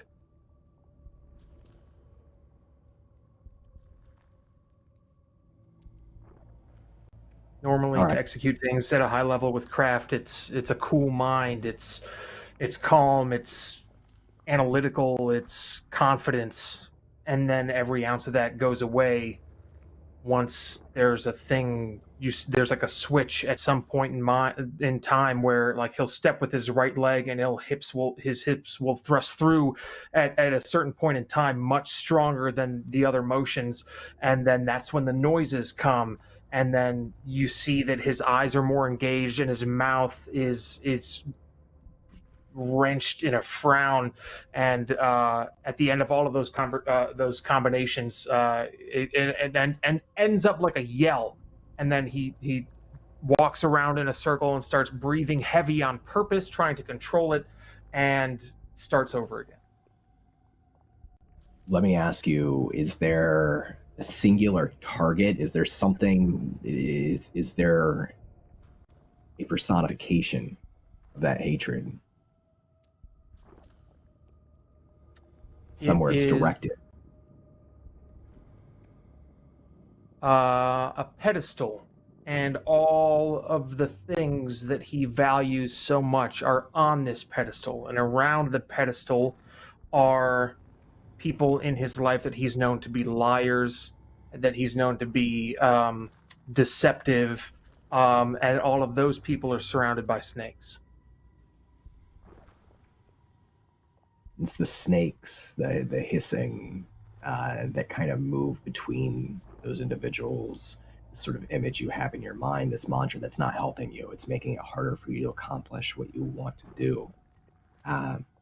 You trip in the middle of one of your routines. As you stand back up, you find yourself having turned, facing this orb, this multicolored orb in the center of the chamber.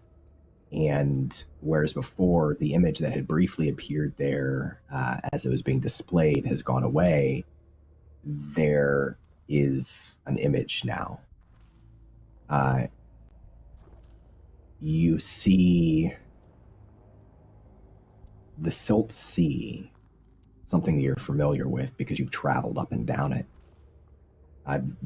You see the shore of the sea, and as if you were looking at it from above, contained within this globe, the beach, the rocky cliffs, and a shape, a snake, a large snake moving through the sea, wading through the sea, and the orb rotates slowly as you're looking at it. And with it, your perspective changes. You follow the snake, but now you see what's beyond, which is the city of Balic. The skyline, golden and ivory towers, and the dark sun behind it.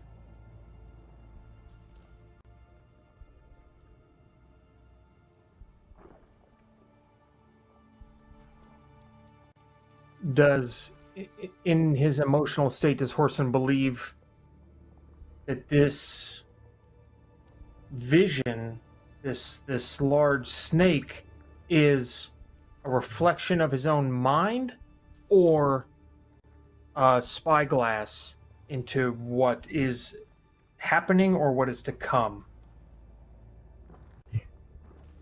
Roll me an insight check. And even as you have that thought, the orb seems to react with your thought.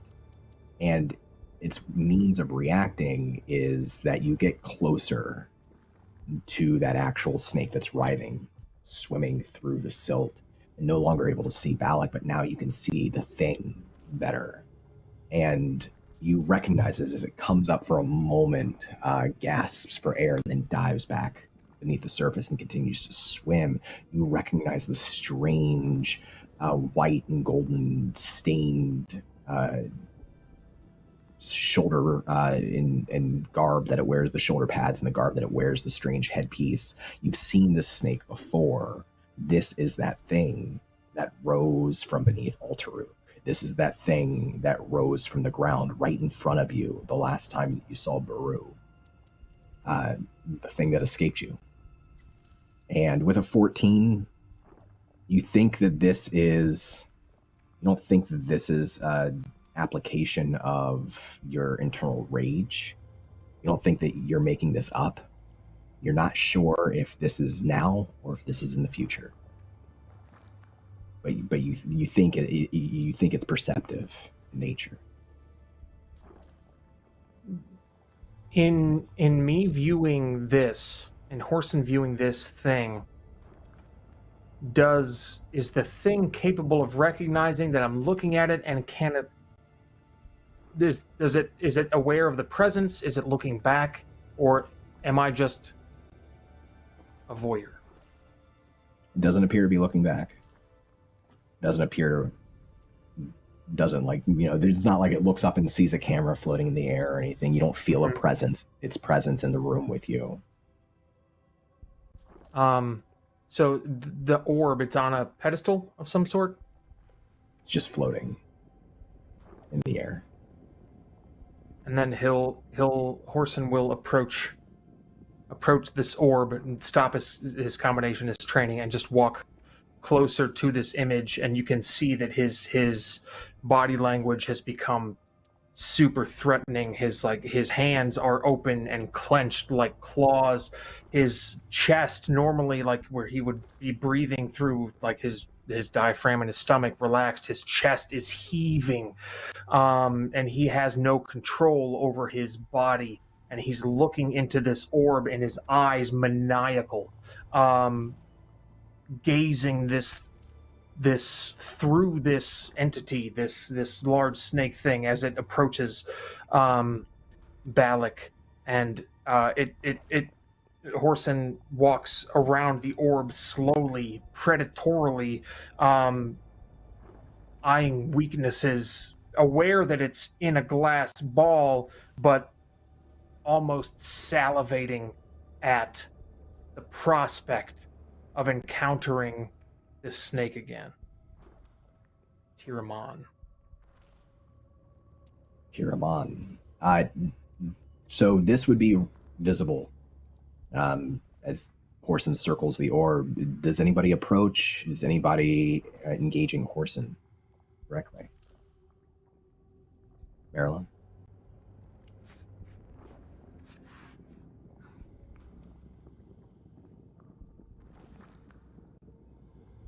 Down by your elbow as you're stalking this orb, Horsun, you'll hear, "What are we hunting?"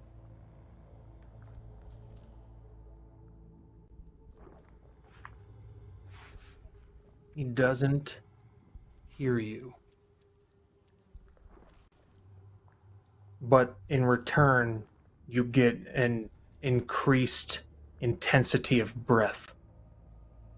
And you're not quite sure whether he was aware of your presence or if he's on a path that he can't be taken from.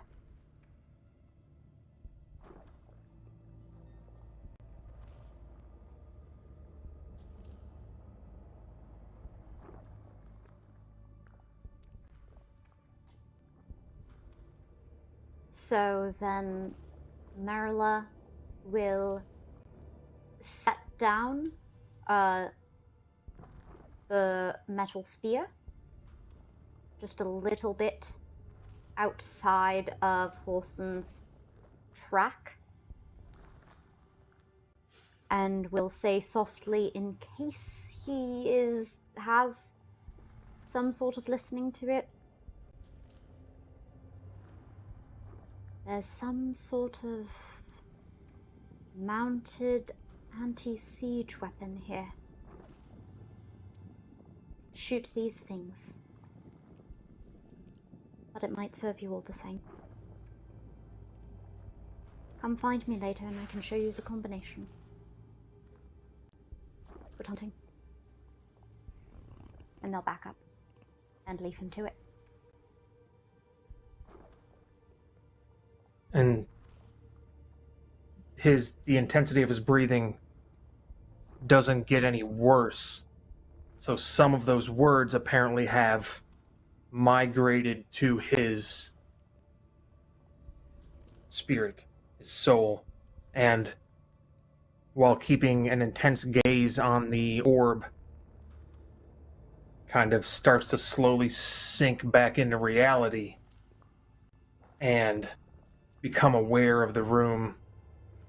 And then he'll, through the side of his face, his body's still positioned towards the orb, but he'll look through the side of his eye and see Merula. And then he'll turn his head, and then his eyebrows kind of slant,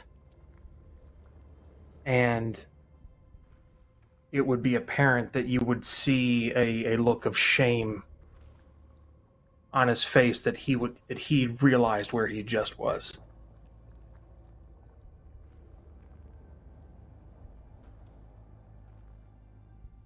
And he almost is looking at Merula apologetically. He's saying sorry with his face, without any words coming out, just coated in sweat and still retaining all the tension in his body. And it seems like he's begging. It seems like he's pleading for forgiveness.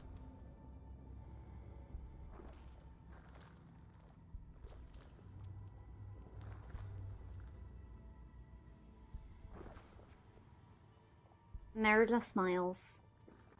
Just a little bit. And Horsun could know on a rock-bottom insight check, there's nothing to forgive. And they deliberately avert their gaze, as if I have not seen your shame. There's nothing here to have known. And they'll go back up by the wall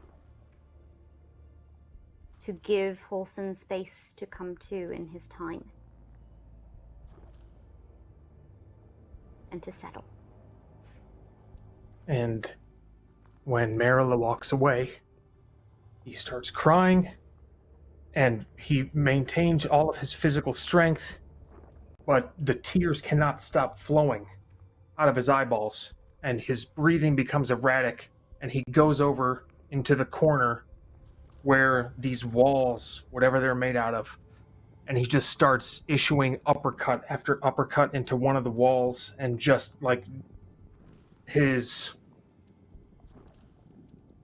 as his fists land into the wall and seek purchase, like the wraps around his hands split, and the linen starts to shred back further and further as he penetrates these walls. And after every punch, his bellow, his scream gets louder and more ferocious until he collapses to his knees and is exhausted, and then rolls over on his butt and pushes his back to the wall, and he's got his head sunken back into it, fully putting his weight into the floor, into the wall, and just starts breathing over and over again. And you can see that he's trying to gain control of his breath.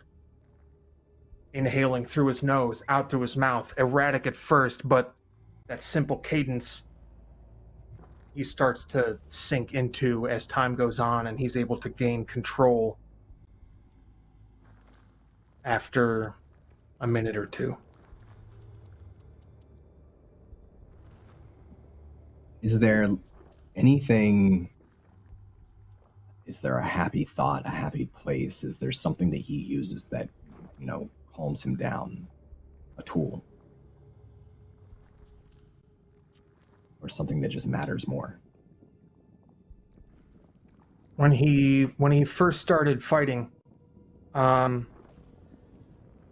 he had a horrible training day, and he went to one of the bars in his areas in his block area in Balic, and he was drinking beverage after beverage just to try to reset the day, and somebody walks up and sits next to him, despite how intimidating that he looks, and right after he pounds a shot, he slams the container down on the bar, and he looks over expectantly like, "What do you want?"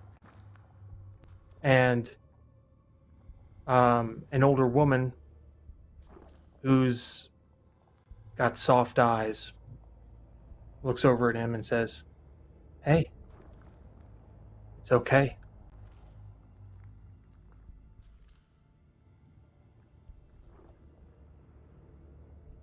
This woman, Menendez?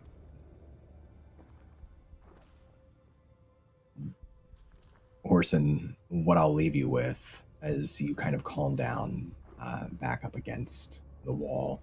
I don't know if he sees it or not. The image within the ball changes when he revisits when he first met Menendez. And the image that it captures within that sphere now is a place, a tunnel, abandoned beneath the city of Balic. A place that Horsun knows. A chamber, a series of connected tunnels, now occupied, usually abandoned, and in this image is Menendez. Several of the local younger people from your neighborhood that she helps take care of. And they're in this underground place that is a safe house for House Jarko. And they're not alone. You see down there a number of gladiators that you recognize armed, almost like they're gearing up, preparing to fight. You see down there Ntak, the thri-crane that you traveled with up to a point, who returned. And you see Taruk, too. He's down there, too, with them, issuing orders. Maybe not see it. That's your choice. But that's what appears in the sphere when Horsun thinks of Menendez.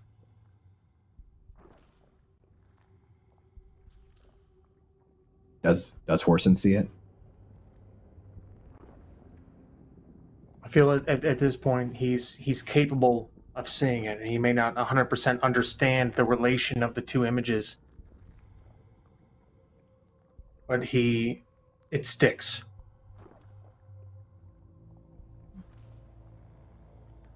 The image rotates, much like before, where as it turns, you could see Balic, and in the background, the sphere rotates. And most of the figures captured rotate out of your view, except for Taruk, who's there. You can see just like the side of his face, saying something like he's giving orders, and carved into the wall over his shoulder, 3 names: Rysar Ruathamir, Lucius of House Akatia, Caladan of House Tomblador. And of those 3 names, Lucius's is crossed out. It's been carved out violently on the wall. And then the image rotates again.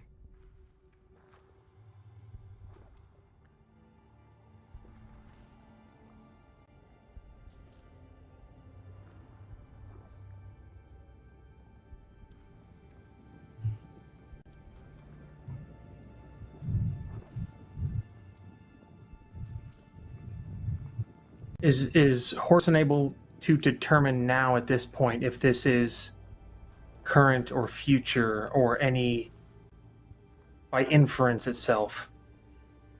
Roll me an insight check. Anybody in chat want to donate to? Oh wait, no, that's not how this works. 16. Me, I would.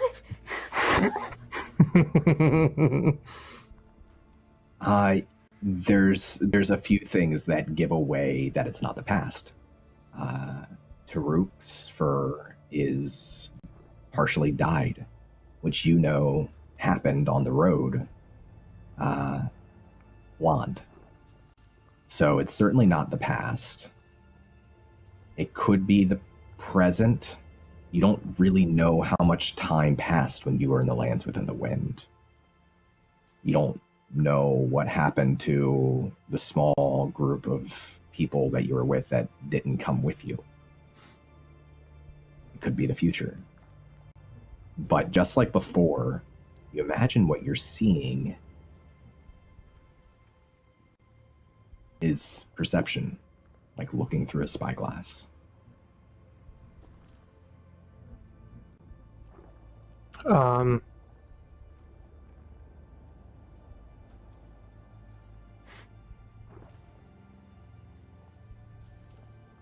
He'll stand up and he'll calmly approach Merula. How tall is Merula? Small. He'll get on a knee, right? He'll plop his knee on the ground so that Merula's gaze is above his, but he's able to lock eyes. And you can see a message in his face. And he'll put his hand on his knee and try to push himself up, and he'll breathe, he'll inhale deeply, and you can see that he's struggling. And he'll look at you and he'll just say,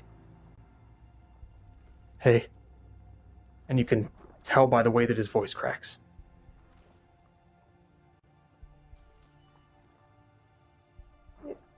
You're doing better. You seemed a little in your head.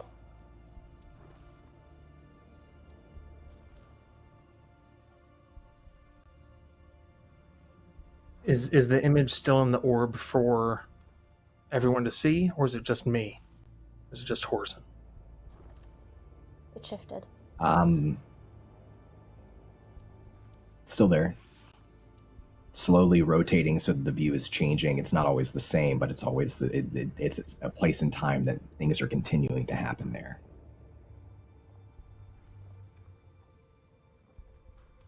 And then he'll extend his hand as like an open invitation to hold it.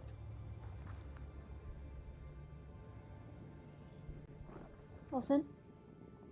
And then he'll take your hand and lead you over to the orb, and as you get closer and you can see what's happening, he'll take the hand that is holding your hand and place it around the shoulder, your opposite shoulder, and keep you close.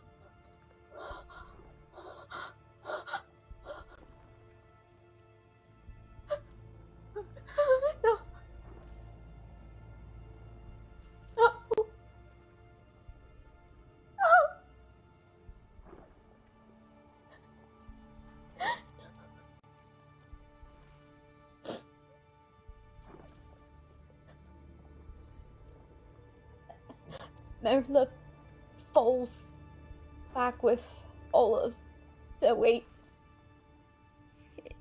into you. Maybe faint, maybe just disbelieving. Oh. Wait. He's the last one in my family. No. Horsun would get to their level, and through a veil of pain, attempt to make eye contact You're the last one in your family.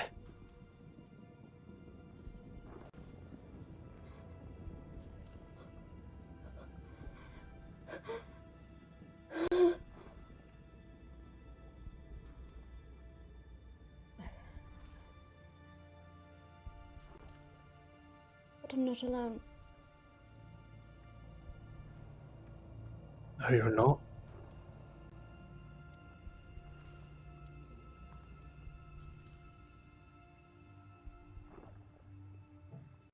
Promise me we'll find them. I promise. On everything. We'll find them.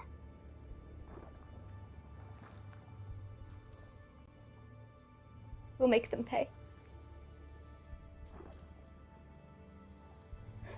We'll make them pay.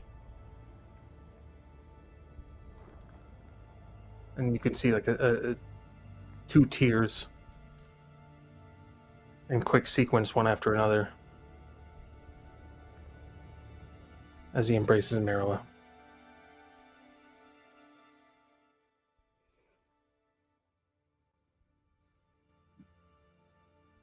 The orb rotates and the image fades. And I want to check in to sort of wrap up our session with Legere. After this conversation with Dia, after the game, I think you would be aware in the ship of anything else going on. The teaching, you would see that plainly. Horsun punching the wall. That there's some sort of intense emotional conversation, embrace between Merula and Horsun. All of these things would be recognizable to everybody. During this time, where does Legere go once she leaves Dia? She goes off to an area where she can be alone, just into a back area, kind of room tucked away, or just behind something. And she pulls out the compact size mirror that has Akasha inside of it. And she just pulls it up and wake up, Sleeping Beauty. So, this is what your life is like. How boring for you. If you don't let me out of here, I promise you, so many bad things are going to happen to you, and you don't want to get on my bad side. From this angle, everything's your bad side, huh?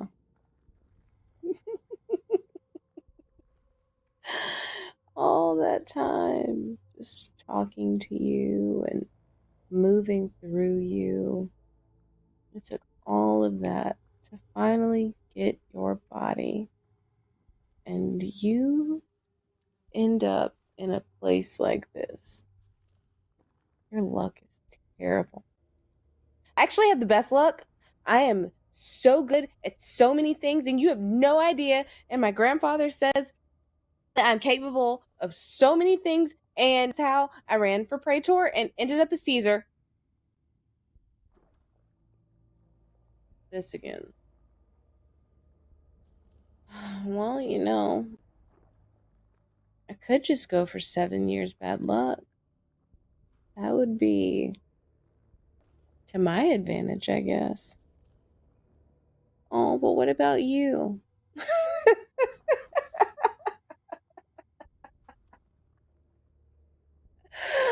Oh, there's absolutely nothing you can do, and it is satisfying.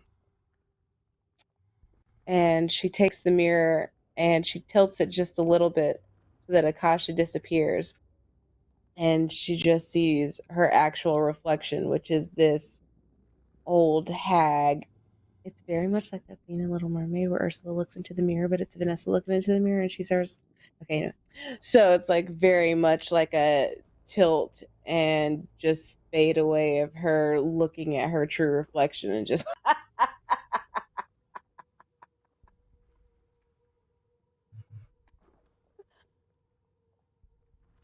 And on that note, I think that is how we will end our session for tonight. So thank you all. This was an amazing. I love this episode. Both halves of it, totally different. We've done some campfire episodes before, but wow, this is my favorite. This is hand from everybody involved. I really, really loved it. From the terrifying game of Two Truths, One Lie, played by Dia and Legere, to this really warm and just wholesome teaching montage that we had with Ebo and Merula and Vann, which I think is going to prove super valuable in the future, which I loved. And then the scene with Merula and Horsun, just phenomenal. And of course, watching you argue with yourself, Christina, as Akasha and Legere was pretty awesome. And I love that final moment on the mirror shifting and seeing the other face, the face behind. So thank you all very much. Thank you everybody in chat for hanging out and watching our show. If you're checking this out on YouTube or any other medium, really appreciate you spending your time with us and our story. I know I have a blast with all of these people getting to tell this story, and I'm very grateful for that. So I'm grateful for you being here too. If you want to support what we do check out our sponsors, see what they're up to. If they have something you can purchase and you want to support our show, purchase it from them and let them know that we sent you. I know that they would appreciate that as well. That's Dark Dice, Level Up Dice, Wormwood Gaming, and Warriors of Waterdeep. So check those out on the internet. There's links down below if you're watching this on Twitch. And I want to go around now and just talk to everybody, see how they're doing, any thoughts they have about the session, anything they're really looking forward to. And also, if there's something you're doing that's really cool and you want people to know about it, you can let them know that too. I'd love to hear as well. So let's start in reverse order. Let's start with Christina. Hello, I'm Christina. This was fun. It was so good. Sam made me cry. That's a lot. Lord. Fantastic. Yeah. What you got for me, Don? My name's Christina Ariel. You can find me on all the things, Christina Ariel. But there's another Christina Ariel, which is really weird because it's just not that common a name, with Krystina-Arielle. But whatever. When in Rome. So, but yeah, I'm that one. And I do stuff and things, and I really enjoyed tonight. It was really fun to. No one ever lets me go full chaotic evil, and it's so fun. And I got to argue with myself. Yes. So that was really exciting.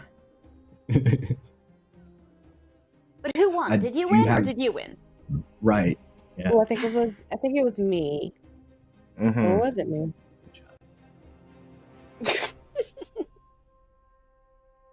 Thanks, Christina. I'm excited to see how that goes. It's a little creepier and more terrifying every single episode, I feel like. And I love that final moment again. So thank you for that. I didn't know I needed to watch you argue with yourself in my life, but I did. And now so thank you. Yeah. Yep. The only person who could win an argument against themselves, Christina. The only person who can win an argument against Christina, let's be clear. That's true, too. That's also true. Valid. All valid points. Yeah. So check out Christina, all the awesome shows that she's up to, as well as all the rest of the people, all these shows. They just do so many amazing things. Check them all out, but definitely check out Christina. Let's go now to Bill. Buddy. Hello. I'm going to say the things I have to say first. You could, if you like internet stuff, build a forest. God damn it. Okay, cool. Build a forest right there at the top of the thing. Secondly, you'll see a new logo at the bottom, Warriors of Waterdeep. I will say that I'm super stoked that we got them on because I've been playing that game for forever and it's really addicting. So if you get the opportunity to get Tommen, the halfling fighter, on your squad, take it because he's a blast. And I'm doing, at this point in time, we'll be doing The Witcher TRPG Wednesdays at Laugh Love Lindy. And I think we'll be approaching the finale-ish of Mondays at 3 p.m. Eastern of Encounter Roleplays for the North, where I play Lord Brolin Braddock of House Braddock on the west coast of the North, which is a super great time. So definitely check that out. And then, okay, segueing from all the professional stuff, if you are one of the 22/30 people in the live audience watching this episode, you got a fucking treat tonight. So it's a round of applause for witnessing the masterful shit of everybody that I am surrounded with. So like they'll tell you to watch their stuff, but like watch their stuff. Google them. Go back in time, watch everything that they've done, because they have contributed to the quality of the craft as it is to this day. Everybody is threading the fucking needle. I am the biggest fanboy of all of this stuff, and they're collaborative as hell. Like you saw that tonight. This shit is not scripted. That's why this medium is better than all the other fucking shit out there, is because this is raw human stuff. So, pause the Netflix for a little bit, watch some humanity here in live stuff. All right, I got carried away, but I can't say enough good things about all the people that I am surrounded with. So, I know I'm unprofessional, but like I don't give a fuck. You could follow me on social media. You could not. I also don't give a shit. Cord can try to bleep me, but he's not that accurate. So you'll hear beeps, but they won't be over the shit that's supposed to be bleeped. But he's got great character and it's super talented. Because it's proof that all this shit is improv. Nailed it. Man, I don't know. It's a great time to be alive, and it's a great group of people to be surrounded by, and that's it. Thank you. Thank you, Bill. I loved everything that you did tonight, and everybody else too. Just everything you said from the heart, and having known you for a long time, that's something I greatly appreciate in this day and age. So thank you, and thank you all. Let's go over to Sam. Hey, Sam. Hi. Yes, my feelings are fine. Thank you for asking. I have a question in response to that. How dare you? Yeah, that was my question. How dare you? But when I'm not having my feelings flayed by Dawn, you can find my feelings flayed throughout the internet as a role-playing performer and variety streamer on Twitch. Go find my schedule on twitch.tv/delevely. Truly masters of the medium, and campfire episodes always showcase that so beautifully. These are such skilled players and such lovely scene partners. Bill said very, very nice things, but does not do himself nearly enough credit. But that's okay. That's what they pay me for, to gush about him. My stealth check's better than yours, Bill. Yeah, show your face. You can't hide from our love and appreciation. Benefits of a standing desk. Well, I should have gotten a standing desk now, shouldn't I? Wait.